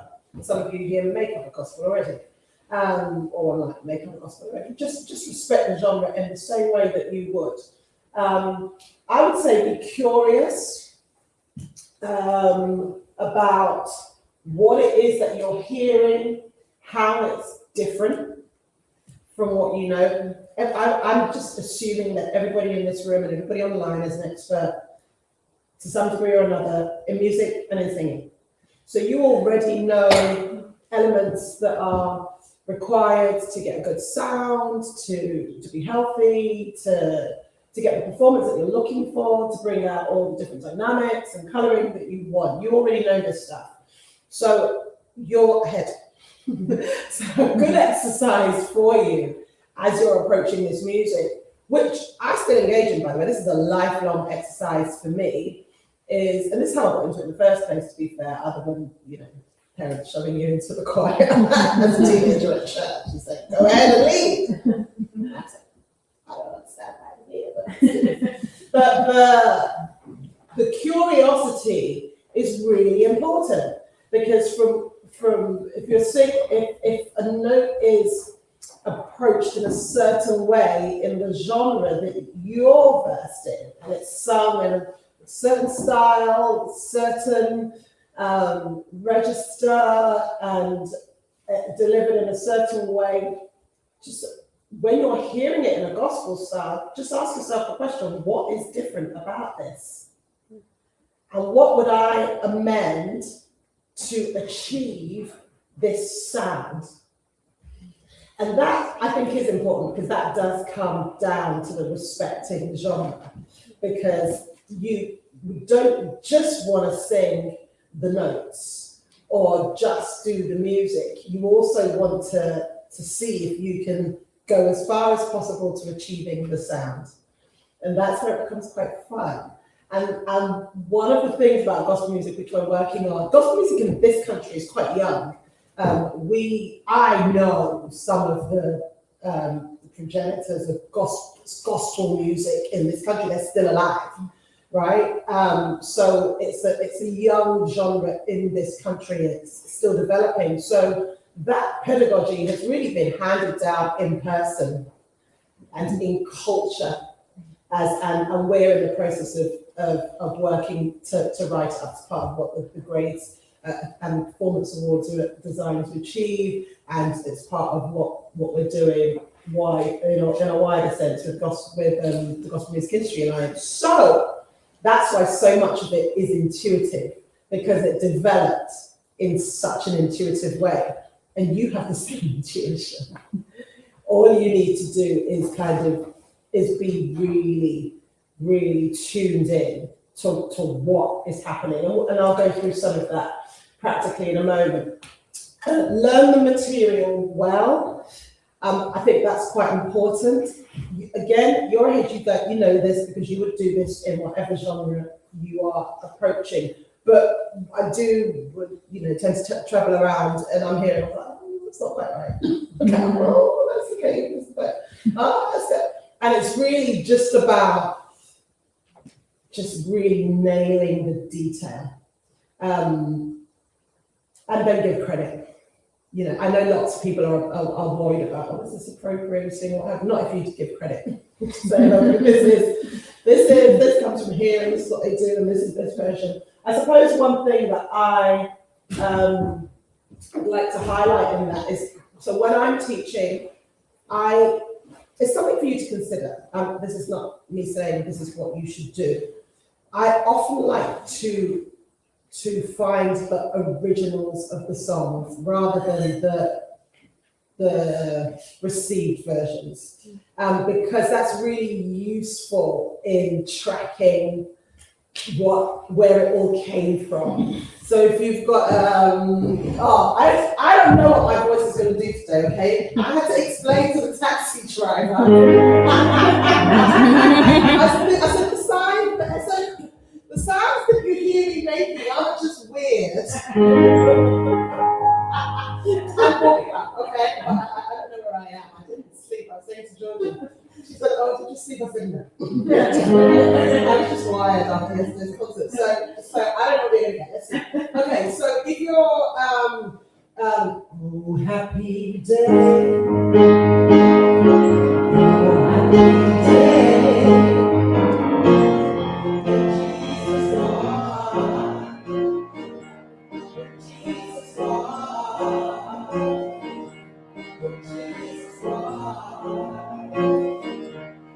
Okay, so we know so many versions of that. I feel like you all want to sing that. The problem with me singing that is that when it gets the he's on me, I don't know. Like, I don't know, there's friends in the room who don't take over. I guess so. You don't have to take over. I'll do the outside. Okay, so we all know 100 different versions of that. And the children that we're teaching, or the choirs that we're teaching, or the individual soloists that we're teaching, the superstars on Broadway or the stage that we're teaching, will know different versions of that. They're probably going to go to Sister Act, but they probably would never have heard that's the original Edinburgh version, which is a lot slower. And when the lead vocalist comes in, she does have that low. Oh, happy day. It's a different sound than what you hear in Sister Marie Clarence, where it's like, on Sister Act, decades ago, but it's different. So it's worth going back and just listening, just seeking out the originals to figure out where you are.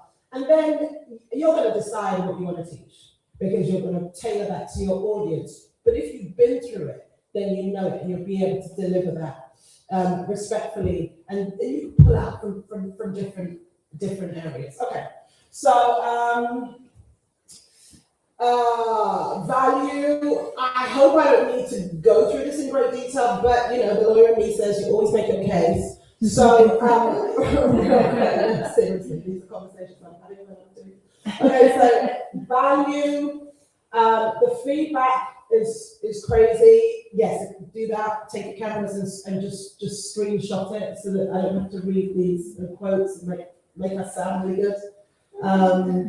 But can I just let you know that in every school that I have been to, and this is not me, this is the music. In every school that I have been to, I have always had requests to come back, which of course I can't, because we have such a small team. But that we have never come away from a school saying, "Oh, we don't know that." Never. It's always uplifting. It's always inspiring. It's always educational. The things that surprise me, because I'm a singer first and an educator second, and I like to keep it that way because it's a joy. If there's no joy, I can't get up. Can't get up in the morning. So the thing that really surprised me when, you know, the part of my team that do all the hard work and going through the reports and saying, you do realise that teachers and singers, what they're coming back saying, there's so much improvement in honesty, in confidence, in performance, in general sort of coordination, in lifestyles almost. Like there's so much more that comes with this. And you know, you've got your capital culture, you know all the diverse arguments, so I won't rehearse them. But the value is immense, and the wider skills really, really can take you by surprise. They really, really can. Okay, so it's not what you think it is, I think. So a good approach. This is the question, and I'll deal with the definition. So how should I approach it? What should I do? I've made the case. Hopefully you've bought into it. How should I approach it? If you're asking yourself that question, that's just a definition. So just if you hold that thought for one moment. It's pretty, what I'm going to tell you pretty much overlaps with everything I've already said, okay? So start at the beginning. Feel free and feel confident to introduce yourself to the genre. So I feel, I have seen that sometimes people want to dive in with really great songs, really good, and you may or may not be there yet. You may be all the way there yet. Do you know what I mean? But you also may not. So that is not to say don't go in for what you feel you want to sing or teach. It's just to say find your path there, even if you're starting there. If there's legwork to do behind that, go check it out and do it. I would always say use the songs you enjoy.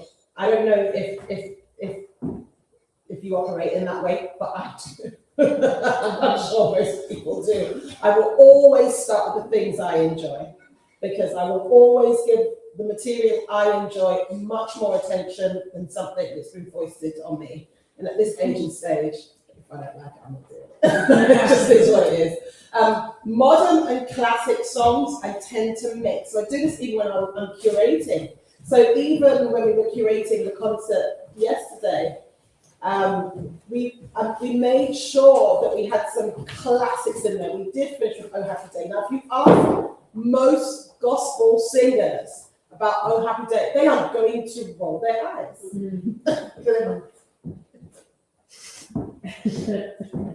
I mean, do you have to? But if you're driving new audiences, get into it, right? And then combine it. So I always, when I'm teaching, will always, actually in every respect, give my students ownership of, depending on what it is, up to 50% of the repertoire. I just find it just makes such a difference when they're involved. And I said, well, we want to do this. You go away. You investigate. You tell me what you want to sing, and I'll tell you if we can do it or not. So I would definitely mix modern and classic songs, and start in that way. So the reason why I've got this slide up is because I have said assume ignorance. Now, I assume ignorance. I've been teaching gospel music for over 30 years. Is that true? That's true. It's over, but I stop at 30 because I want to remain forever young. And I will still assume ignorance because there are just things that I just don't know, and that I am still learning. I'm still on the journey. You know, I travel the world, and you know, the minute I think I know what I'm talking about, someone says, "Hold my beer. Have you heard this before?" I'm like, "Oh my gosh, tell me how to do that." And so I always find it's just a great place to be because you're just so much more open-minded. And so I come to this to say gospel music isn't always what you think it is. So often we think it's, some people, you know, it's the choir sound, it's the big choral sound, it's the harmonies, that's true, but that's not all it is. So the Gospel Music Industry Alliance, and I will take time to read this, we interpret UK gospel music as derived from the African, Caribbean, and African American experience relating to the Christian faith, delivered by a wide range of industry and creative practitioners, incorporating both the gospel genre sound and the gospel message, right? Delivered overtly or by inspiration. Now, all of that means, essentially, it's black music, right? Related to the Christian faith, all right? But overtly and by inspiration are really important words here, because sometimes you will have gospel music that is when Jesus was, yeah? And sometimes you'll have, I always start off my introductions to, if I'm teaching children on that gospel music in schools program with, I'm blinded by your grace, I'm blinded by your grace, by your grace, I'm blinded by your grace, I'm blinded by your, Lord, I can't been broken, although I'm not worthy, you fix me, and I'm blinded by your grace. You might save me. It's Stormzy with, his bulletproof Union Jack vest at Glastonbury, and it's still gospel. And actually, Stormzy leans into gospel quite hard, actually, when you really check it. So there will be a number of songs that are in the mainstream, that are in public domain in terms of what you're hearing, that if you just listen tight, that's a gospel song. I mean, Ray's just come out with a couple of songs that are gospel. Joy, that's a gospel song. So it's not always what we think it is. And that's quite important to know and to embrace, so that you can get the width, the breadth, and the depth of it. Okay, I talked about quite a bit of this that's coming up, as I said I would. Oh, no, okay, but I can go inside for it because I've talked about it. The curiosity, the continued learning, and just making sure that in your mind, the journey never ends. Okay, so we're talking about grades. So these are still relatively new. We only created them about a year or so ago, and we started with 6, and 7 and 8 are in the making. So 7 and 8 should be completed by, I want to say September, October. We should be ready for 7 and 8. So let me use this microphone because I'm doing it. So why did we start at 6? Because a lot of the foundational stuff you already know. You already know. A lot of pop, mainstream music, jazz, it's derived from gospel music. Blues, rock even. When you trace it back, maybe not UK, but certainly African American gospel music has just fed into every single stuff. And a lot of these artists will have gospel musicians on their team or playing for them. 60-70% we think have got a gospel musician on their team, or a gospel person on their team. The artists may or may not even know themselves. So that's why we start at 6, because that's where we can really start to look at the differences and really start to test for, the peculiarities to gospel music. Right, now, there's no requirement to do any technical exercises, any sight reading, any quick study pieces, because it's inherently received, it's inherently intuitive. I've explained to you already how the pedagogy is kind of handed down, so we're not asking for that. The requirements we think are, on paper they look straightforward, you look at the songs. So 5 pieces from the set list, or 3 from the gospel set list, or 3 from the gospel set list, and 2 from the rock school songbook. And then you just do it in the normal way. I'm sure you're all familiar with how you would do that, either online or at a test centre. And so let's get into it. Right, now, so my caveat is, we all have our specific terminology that we use, and sometimes they overlap and sometimes they don't. So I'm not actually going to worry about what we call things, if you don't mind. I'm just going to dive into the meat of it. So the foundational qualities and techniques that you already know are critical. Please don't throw them away. All your breath work, all the posture, the healthy singing, the use of registers. Some voice tutors will get all the way into teaching about how to use your larynx or not, or what. All of that still counts. All of that is still really, really important in the use of gospel music.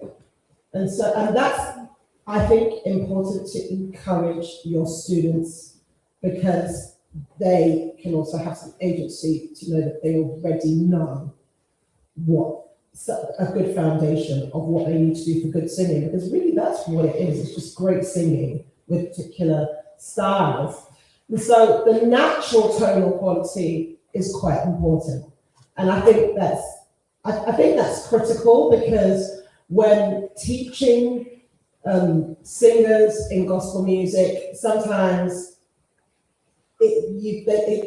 singers can take on a bit of an affectation and try to sound like another singer or sound in the way they think it should. You don't need any of that. We are encouraging the natural, especially in this process for grades and performance awards. The thing that I haven't put on there, which I should have, when I was asked to speak about grades, is that with RSL we also have gospel performance awards, and I'll speak about that really briefly as well. But in relation to those, you do want to hear what the students can do themselves and build on that, as opposed to asking them to be another singer. Now, that's my foundation. Having said that, if you were ever in my class, I would be twisting and turning your sound, and I would be really shaping it. We'll do a little bit of that today. But that's to really add to your lexicon of artistic qualities, of tools that you can use to shape your singing. That's not to replace what you have. All right, there are some things that will sound, this is gospel, this is what we do, but please don't feel you need to replace it. The colouring of it, and I think this is where we can really get into some of the weeds. So we talked about Oh Happy Day. So the things that we would really often look at are, I would imagine, things that you're familiar with. We may call them very different things, but I'm sure you'll know what I'm talking about. So the way that you're shaping your sounds, in gospel we use very big vowels. Really, like our offsets are usually long and strong. And our phrasing is often really big, right? We will use a lot of diphthongs, triphthongs. We will use that. We will shape those vowels, sounds, and we will combine them and make it all happen. So even let's go back to On Happy Day, since you guys have enjoyed that. So if I'm singing On Happy Day, there would be a difference between me singing On Happy Day.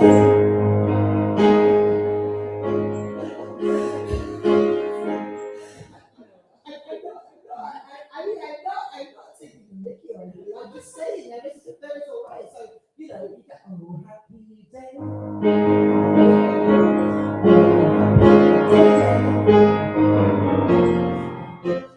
would want Oh Happy Day. Is that A? Yeah? And even already, to be honest, that's the offset of the day. But even on my O. Oh, can you hear? Oh, the O, what's it do? Oh, happy. See how wide it is? See how I placed it really high to get like lots of resonance? Honestly, we are shaping every syllable. We are crafting every syllable if you want to get it out. This is where the curiosity really comes into it. And you are all very well equipped to go away and say, what am I here? What am I doing? How do I achieve that? Because you just know so much, right? So, what's that? Oh, happy day. Can you hear? And even in that day, I've got like a groove into that day. It's a lot of bending of notes. And that place is lovely. You kind of reflect that. And that's why it won't sound straight. Oh, happy day. Oh, happy day. Yeah? Why you try? Well, like you should be my fire. Okay. Oh, happy day. Oh, happy day. You hear that vowel sound, you've got that, but the response is bigger. So, oh, happy day. Oh, happy day. Oh, happy day. Pick your up. All right, whatever suits you, okay? So if I start, oh, happy day. Oh, happy day. Yeah, all right. You showed me that you came to sing, okay? All right. So I'm going to move around. Show me that you came to sing, so let's do it, okay? Let's really get into it. So, I always tell my singers, your audience is going to hear half of the technique that you apply. Because you just lose so much, right? So you have to get comfortable feeling uncomfortable. This applies to you. I can imagine that you may feel very uncomfortable in this moment. That's okay, all right? So I really want you to exaggerate your shaping and encourage your students to do the same. So, oh, happy day,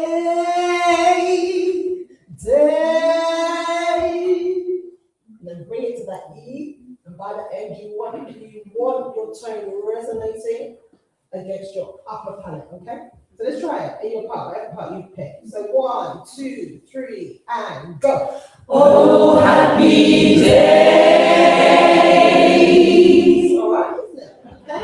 See how that's changed? It's changed sounds. Okay. Now I'm going to ask you to get it a little bit more horizontal than vertical. Okay. I'm getting oh happy day from some of you. That sounds nice, but it's not what I'm looking for. Okay. That's the other thing. You choose what it is you want for your group. You are the director. So oh happy day. Let's get it in. So 1, 2, 3, and go. Oh, happy day. Finish with a smile. Get your cheeks all the way up to finish it that day. Okay, so one more time. 1, 2, 3, 4, go. Oh, happy day. See how that sounded different, isn't it? Just from smiling, getting your cheekbones up. Okay. All right, and then you repeat that. Oh, happy day when Jesus washed. Hear that? Washed. Okay. And then also you're kind of love that you're testing that out. Please do. And then also you just get the warmth, make it really warm. I always use food analogies.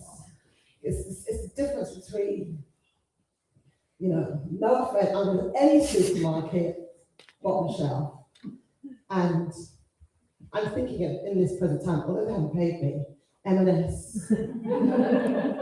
It's not just, what's the slogan? It's not food, it's M&S. So I'm looking for that, the most succulent. Thank you! So put it on the top, put that cherry on the top. So, when Jesus washed, you get that? Yeah, let's put it out. So 1, 2, 3, 1, 2. When Jesus washed. Good, and you can actually make the same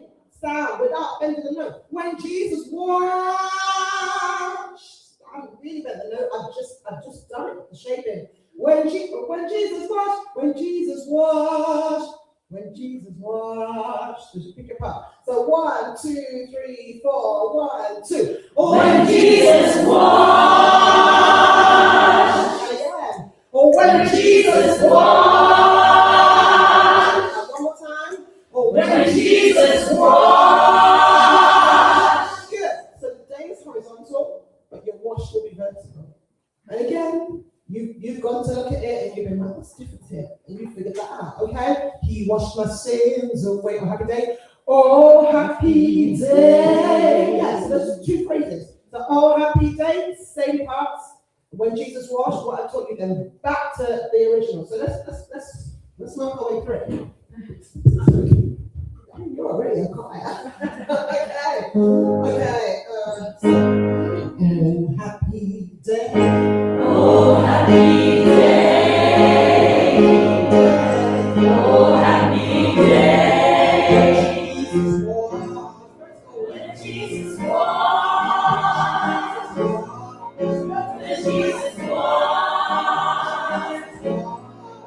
When Jesus washed.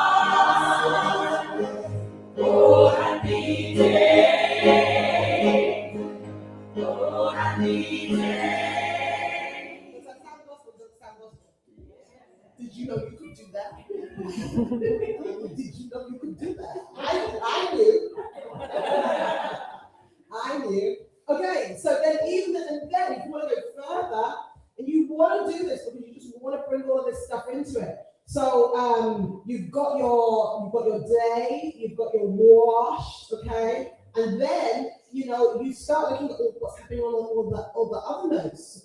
So oh, happy.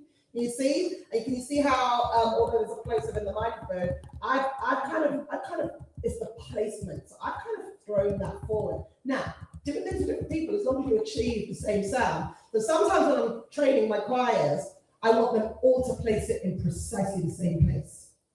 Other times I say, this is the sound I want, figure it out. So it's just gonna be whatever it is.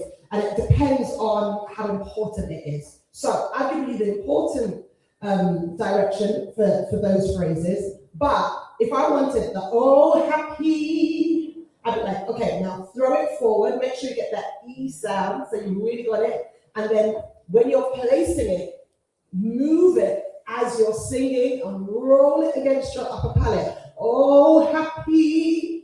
Can you see that? Or as an offset of that phrase, even if you throw it, it'll sound a bit more crunchy. Oh, happy. Can you hear that?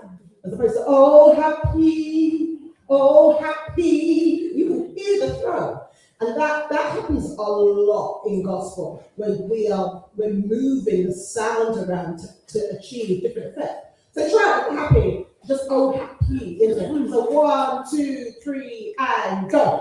Oh, happy. Yeah, all right. Oh, happy. Now try to get the sound to move and roll it across your upper palate. Oh, happy. Yeah, because you want that upward trajectory. So 1, 2, 3, and go. Oh, happy. Yeah, and then you roll that into the day. Oh, happy day. Okay, you see, I'm kind of throw it and catch it. So 1, 2, 3, and happy day. Oh, happy day. All right. And if you're in my choir, I would then say to you, now, the arc that you've got on day, make sure that the timing is exactly the same time with everybody else that you can hear. See, I've got some long and you've got some shorter, and they're moving at the same time. So let's try that together. So 1, 2, 3, and go. Oh, happy day. You can hear it, right? Can you hear that? Yeah, you are also quiet this one. Okay, so your shaping of the sounds, your placement, we've covered in that. I might do a little bit more on placement. I'm going to bounce between songs to make different points. I'm still on tonal coloring because that's the main thing here, to be honest. So there's a song, let me see if I can remember it. It's called Alabaster Box. It's on the list, okay? It's on the list for grade 6, which is why I'm using it. So that kind of placement that we've used, in Oh Happy Day would really come into its own in this song, which is, it's a really classic gospel song by C.C. Winans, an artist who's been knocking about for the last 30 years, still winning Grammys, like 20, 30 years later. And you know, and that song has got a lot of storytelling in it.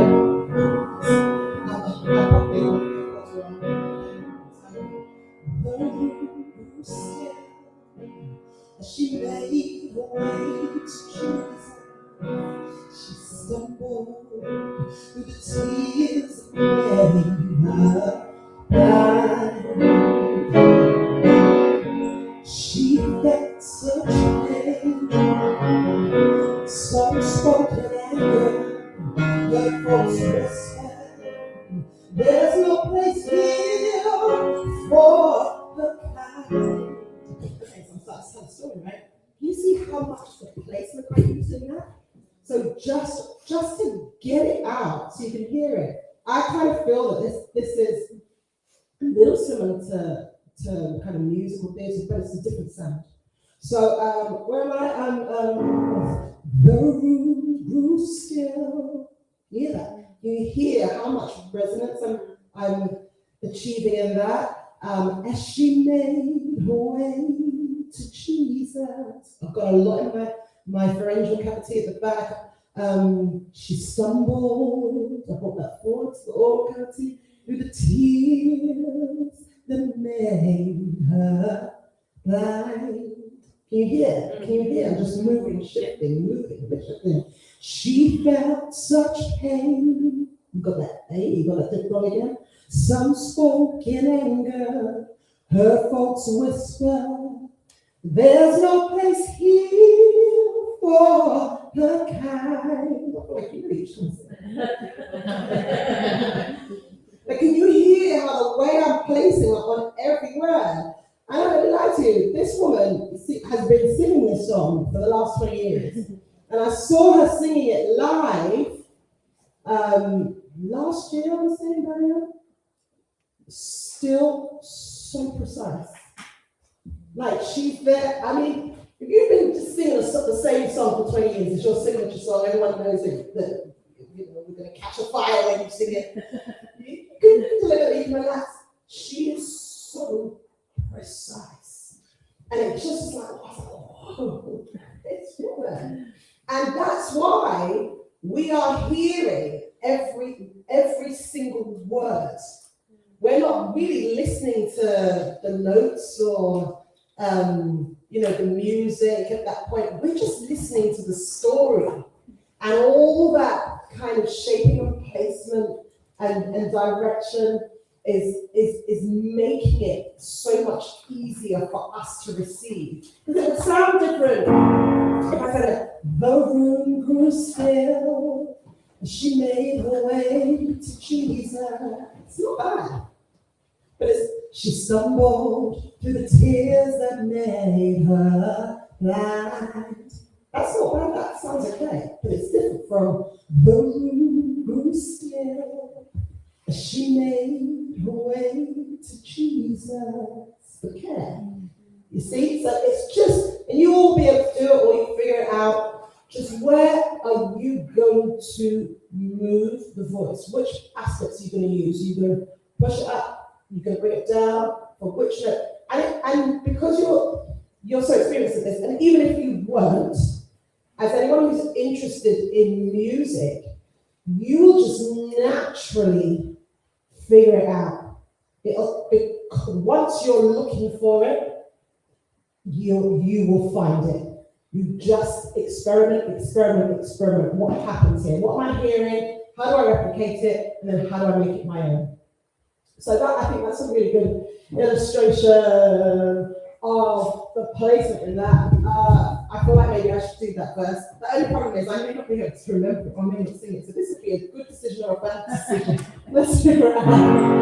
Moon still, she made her way to Jesus, and she stumbled through the tears that made her blind. She felt so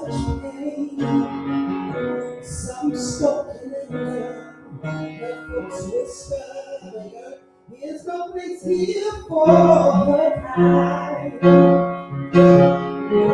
Still on she came through the shade. There you go, I missed it. Still on she came through the pain that flushed her face. When at she fell before his feet. And though she spoke no words, everything she said was heard.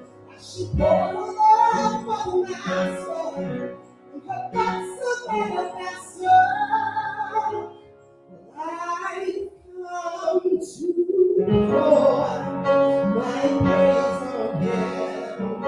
Like oil tranquility alabaster bar.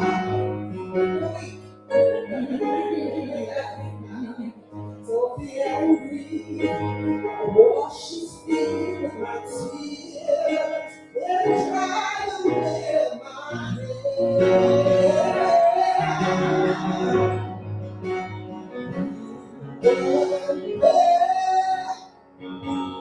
When you found me, you did not feel what I felt when you got tears running arms around me. Yeah, you don't know the cause. Now I've been so long, and now that's so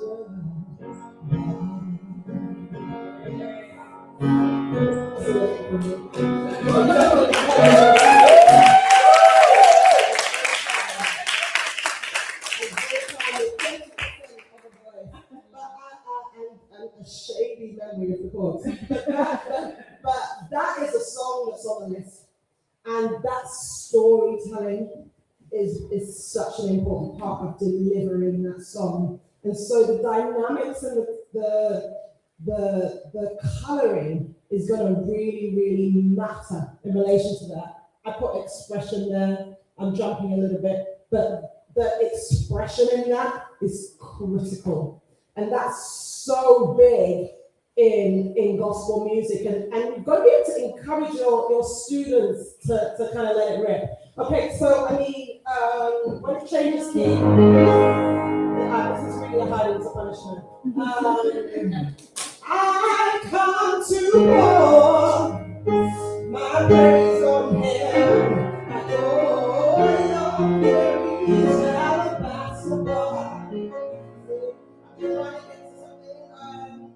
Don't be angry, I wash his feet with my tears and try to live my head.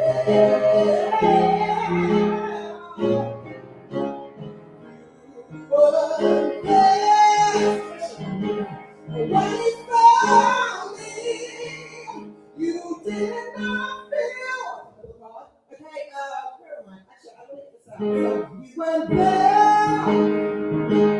When you found me, you did not feel what I felt. When you got tears of loving arms around me, yeah, you don't know the cause. You don't know.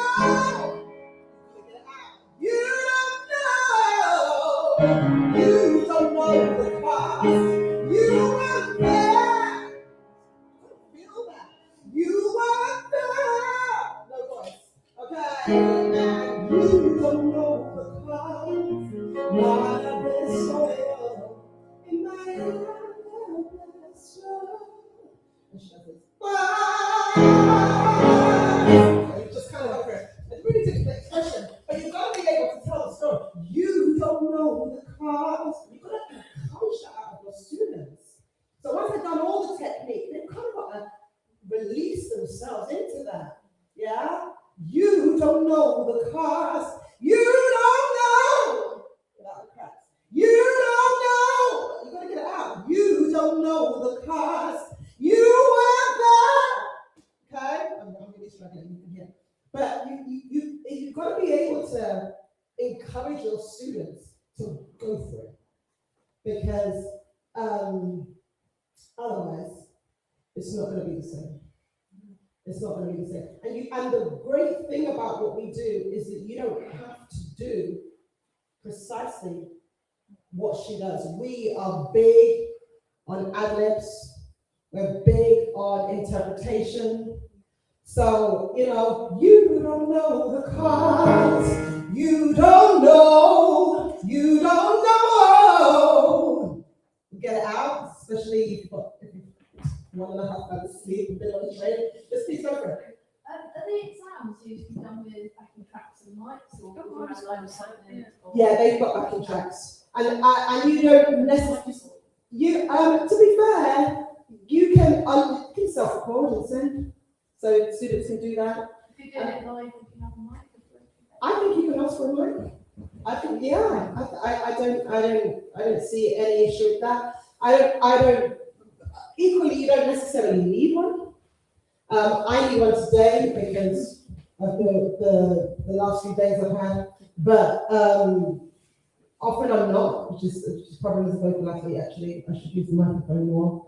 But if it helps, for sure, there's certainly not going to be any issue with that. All right, so let's not subject you to much more of my voice. So registers, we are massively big on the use of our chest voice, modal voice, whatever you call it. People call it different things, but we do that a lot, not exclusively. Okay, so on Oh Happy Day, we go back to Oh Happy Day. I can't do the top note, he taught me how, I just don't have it in me today. So if I go for the alto, and often in the gospel music, okay, so there are the grades, and then there are performance awards, which are brand new, which is why I haven't really given that much information on it. And essentially, they are at different levels. They're entry level 1, entry level 2, entry level 3, and then level 1, level 2, level 3. So that will encompass so many. So if you're dealing with school children, those are really easy to access. If you're just having a group of children that you're introducing to music, over a period of sessions, or even full stop, you can say at one point, okay, we're going to have an exam and all of you will get a level certificate. And that's actually really nice. So I created the Gospel Music into Schools program, which has 4 songs in it, it's different from Grace, has 4 songs on it as an introduction to gospel music. I have got slides to reference that later, but it's good to interpolate it at this point. It's got Light by Grace, Oh Happy Day, Shackles, and another song by Kurt Franklin. And at the end of that, you can do 4 songs in 4 days. I've got a slide, let me choose it. You've got 4 songs in 4 weeks, and then you have a 5th session, and then the last session is a performance. So really nice way of doing it. And then that performance can be graded. But not it wouldn't be a grade as in level 6, grade 6, grade 7, grade 8. It would just be, it'd be the entry level 1, entry level 2, entry level 3, or level 1, level 2, level 3. And you will be able to decide this is where they fit, or you can access an examiner who will be able to do that and come to your school or come somewhere and then be able to say, okay, this is, and that feels nice for school children because they come away from that program with a performance award as an offering as part of the Gospel Music into Schools program. Again, that's available through RSL. But going back, if I may, sorry, I'm skipping back and forth. In terms of songs like Oh Happy Day, the reason I mentioned that is I was mentioning Oh Happy Day, I was talking about registers. So if I go to a school where I think, okay, you're not going to cope with harmonies, I'm going to give you a melody line. I'll choose, okay? I'll obviously go for Oh Happy Day, da, da, da, but I will often use the alto line as the line to teach, because the soprano line can be really big, but high. But to get to that, he taught me how. He taught me how. That's what my voice is. I'm not actually an actress. I'm not an actress soprano in any shape or form. I just make a living. But in gospel, that register is really important. When it comes to it, so we've gone from that oh happy day, oh happy day, the outer line, to which is nice. It's in your mixed voice. Just, I think it's a classic mix. I don't think it's a heady mix or just, I just think it's a classic mix. And then the switch is he taught me how, and you want that for effect. So in gospel, we really, really use that. Can I teach you that? And then you can do that. And I'm going to encourage you to use your chest voices, okay? We're all work obviously is foundational, etc. It's the only reason you can actually hear me today. He taught me how to watch fire play. Yes, ma'am. I love that. Fight and praise. Let's try that. 1, 2. He taught me how. 1, 2, 3, 4, go. He taught me how to walk, fight and pray. So fight and pray. Fight and pray. Good. Then fight and pray. That throwing offset that we talked about before. So try that. 1, 2, 3, go. Fight and pray. Yes. So throat catch. Fight and pray. Yeah. 1, 2. Fight and pray. Exactly. It's tight, isn't it? Yeah. So the move from oh happy day, and if you're a soprano, he taught me how to watch, fight and pray, okay, tell us, he taught me how to watch, fight and pray, and you don't actually get fight and pray, but you do get a every day. On the second time when it goes around Liverpool. So here we go. He taught me. If you're in the middle, he taught me. Here we go.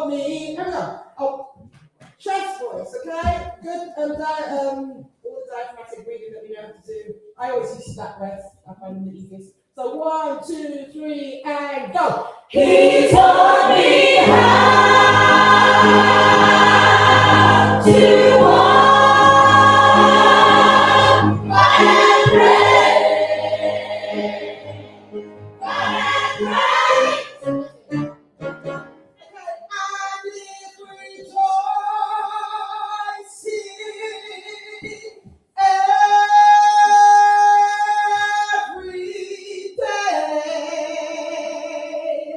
every day, okay? Let's keep it going. 1, 2, 3, 4, go.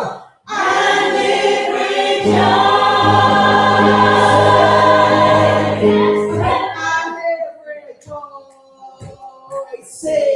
Yes, okay. So 1, 2, 3, 4, go. And if every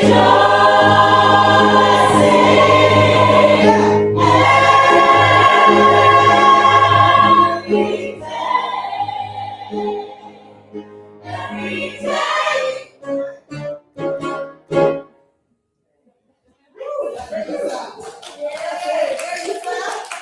Invigorating you?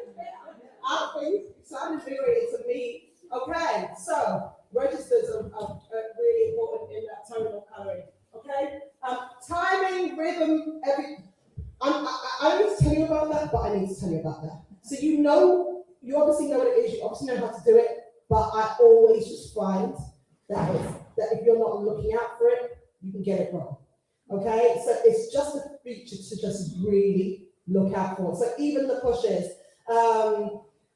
every day, do you know what I mean? As I said, every day, and it happens so easily, so often.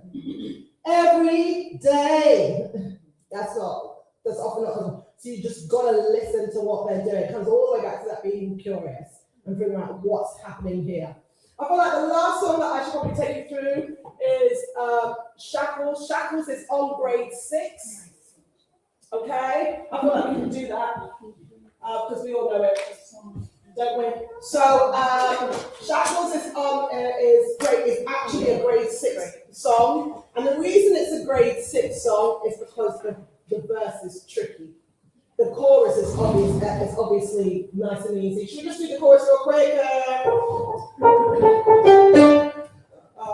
So take the shackles off my feet so I can dance.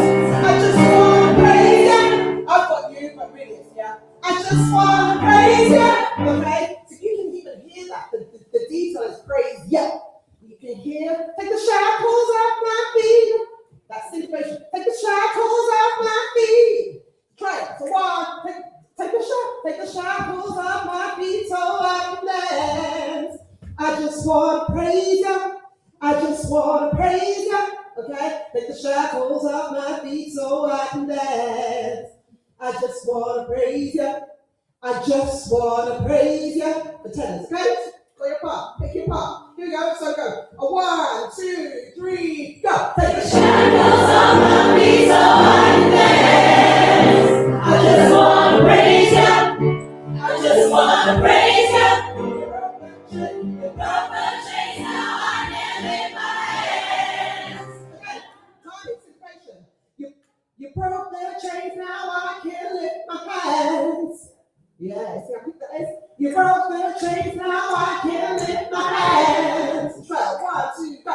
You broke the chains, now I can lift my hands. It makes a big difference.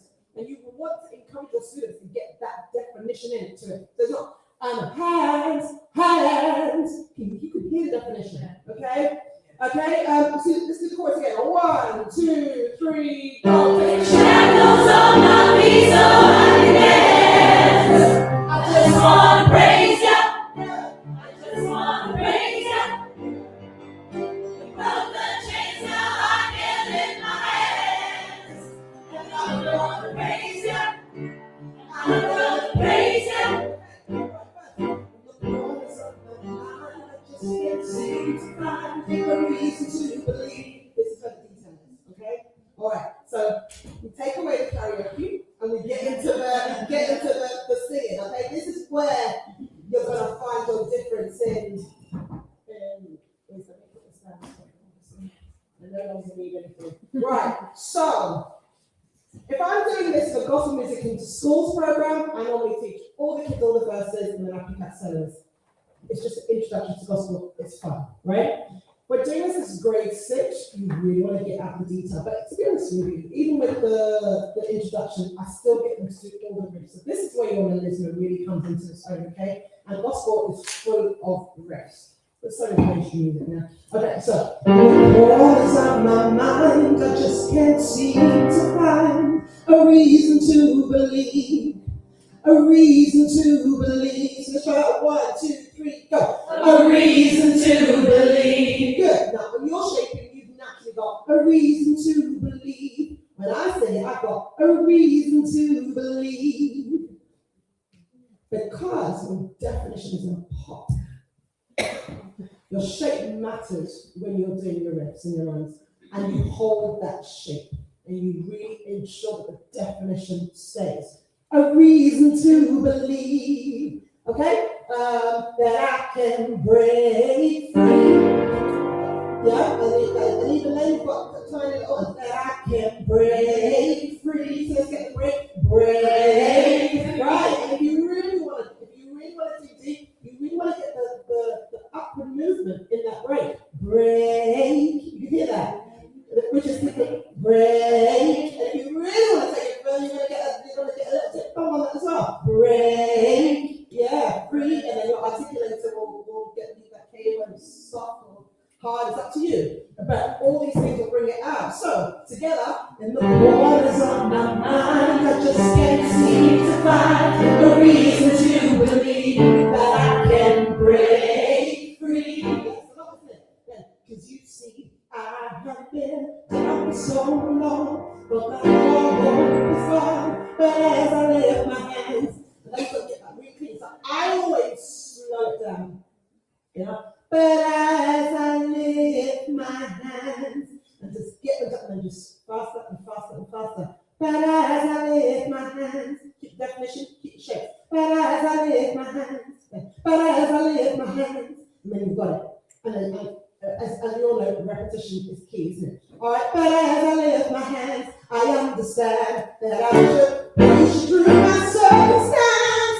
Praise you through my circumstance. That's right. 1, 2, 3, go. Praise you through my circumstance. All right. Oh, sorry, good.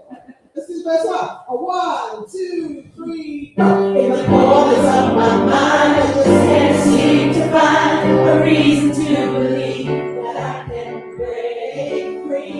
You see, I have been down so long, felt like I know it's gone. But as I lift my hands, I understand that I should praise you through my circumstance. Let the shackles of my feet so I can dance. I just wanna praise you. I just wanna praise you.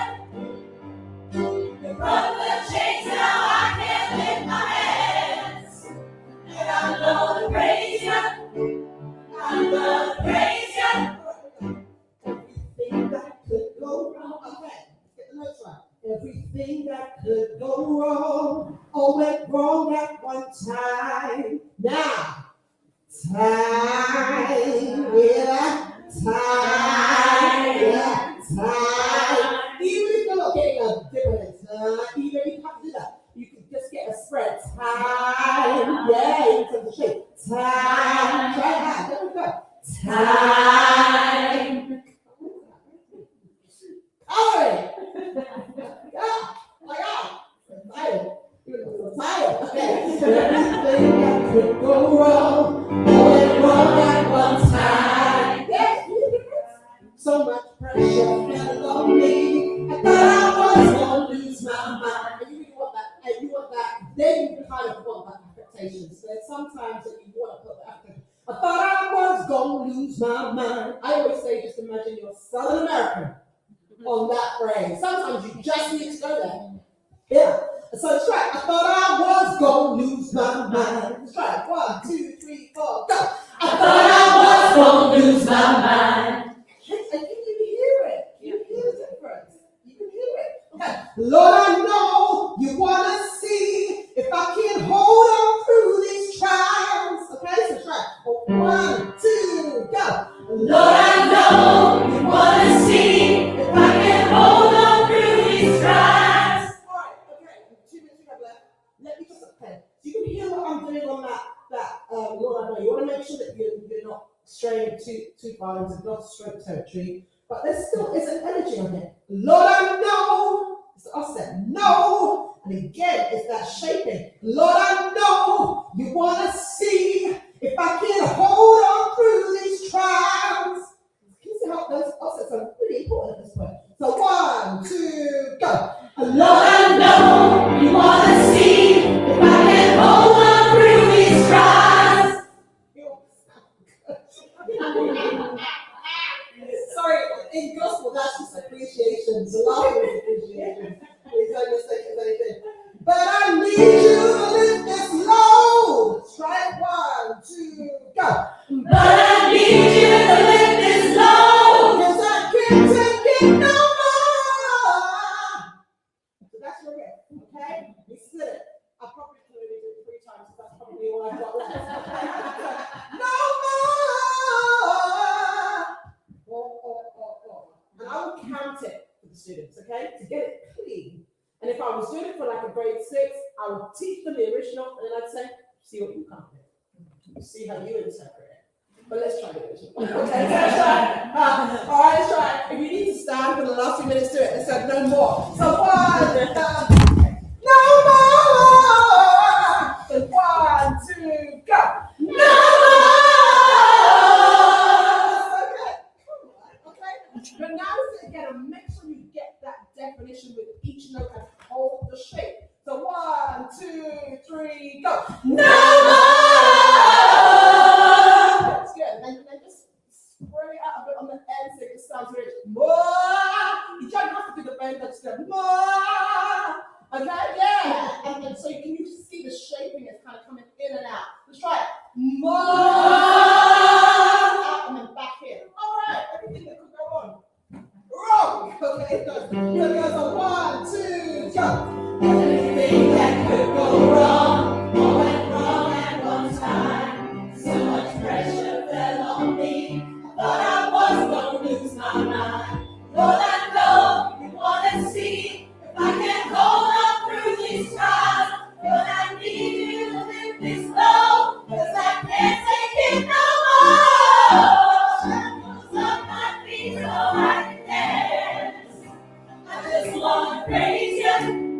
I just wanna praise you. You broke the chains, now I can lift my hands. And I'm gonna praise you. I'm gonna praise you. So been through the fire and the rain, bound in every kind of way. Try that. Oh, yes, this is my 30%. Okay. I'm not even lying. I'm not lying. So we go. So 1, 2, 3. Been through the fire and the rain, bound in every kind of way. Way. Okay, let's go speed. So 1, 2, 3, go. Been through the fire and the rain, bound in every kind of way. Yeah, so it's faster. Actually, I'm not faster. And God has broken every chain. That's the last time I'm doing that. Oh, 1, 2, 3, go. God has broken every chain.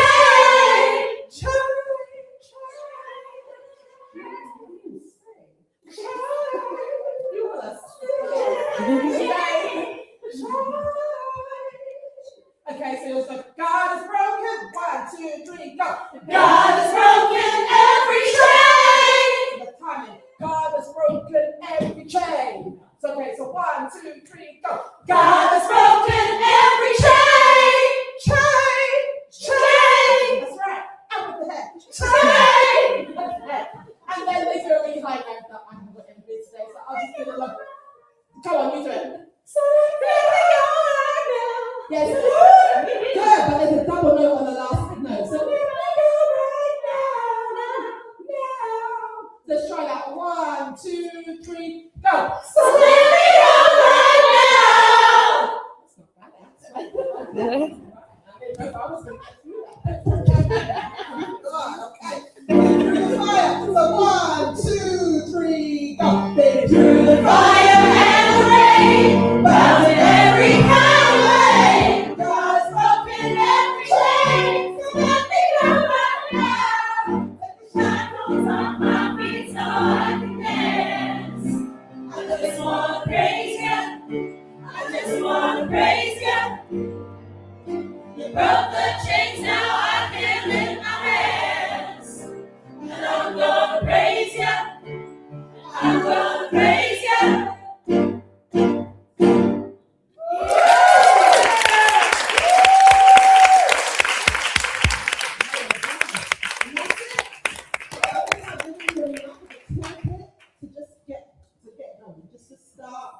Follow your nose on this one. Just follow your nose.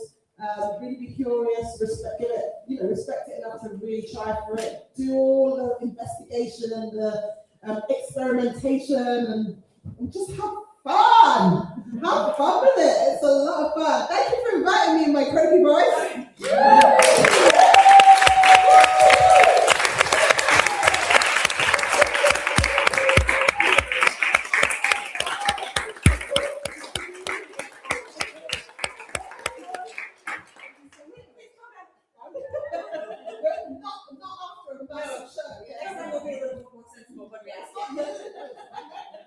Oh my goodness, what a way to end it on the words, just have fun.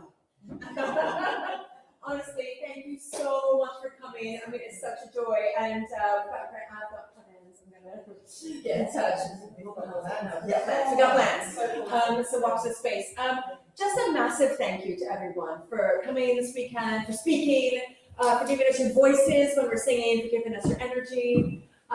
Thank you for supporting me personally. Thank you for supporting AOTOS with everything you do as members, but also just with bums on the seats and voices in the air. So I just can't thank you enough. Thank you for an amazing 2-6 years. It's been the best 2 years of my life. So honestly, just thank you.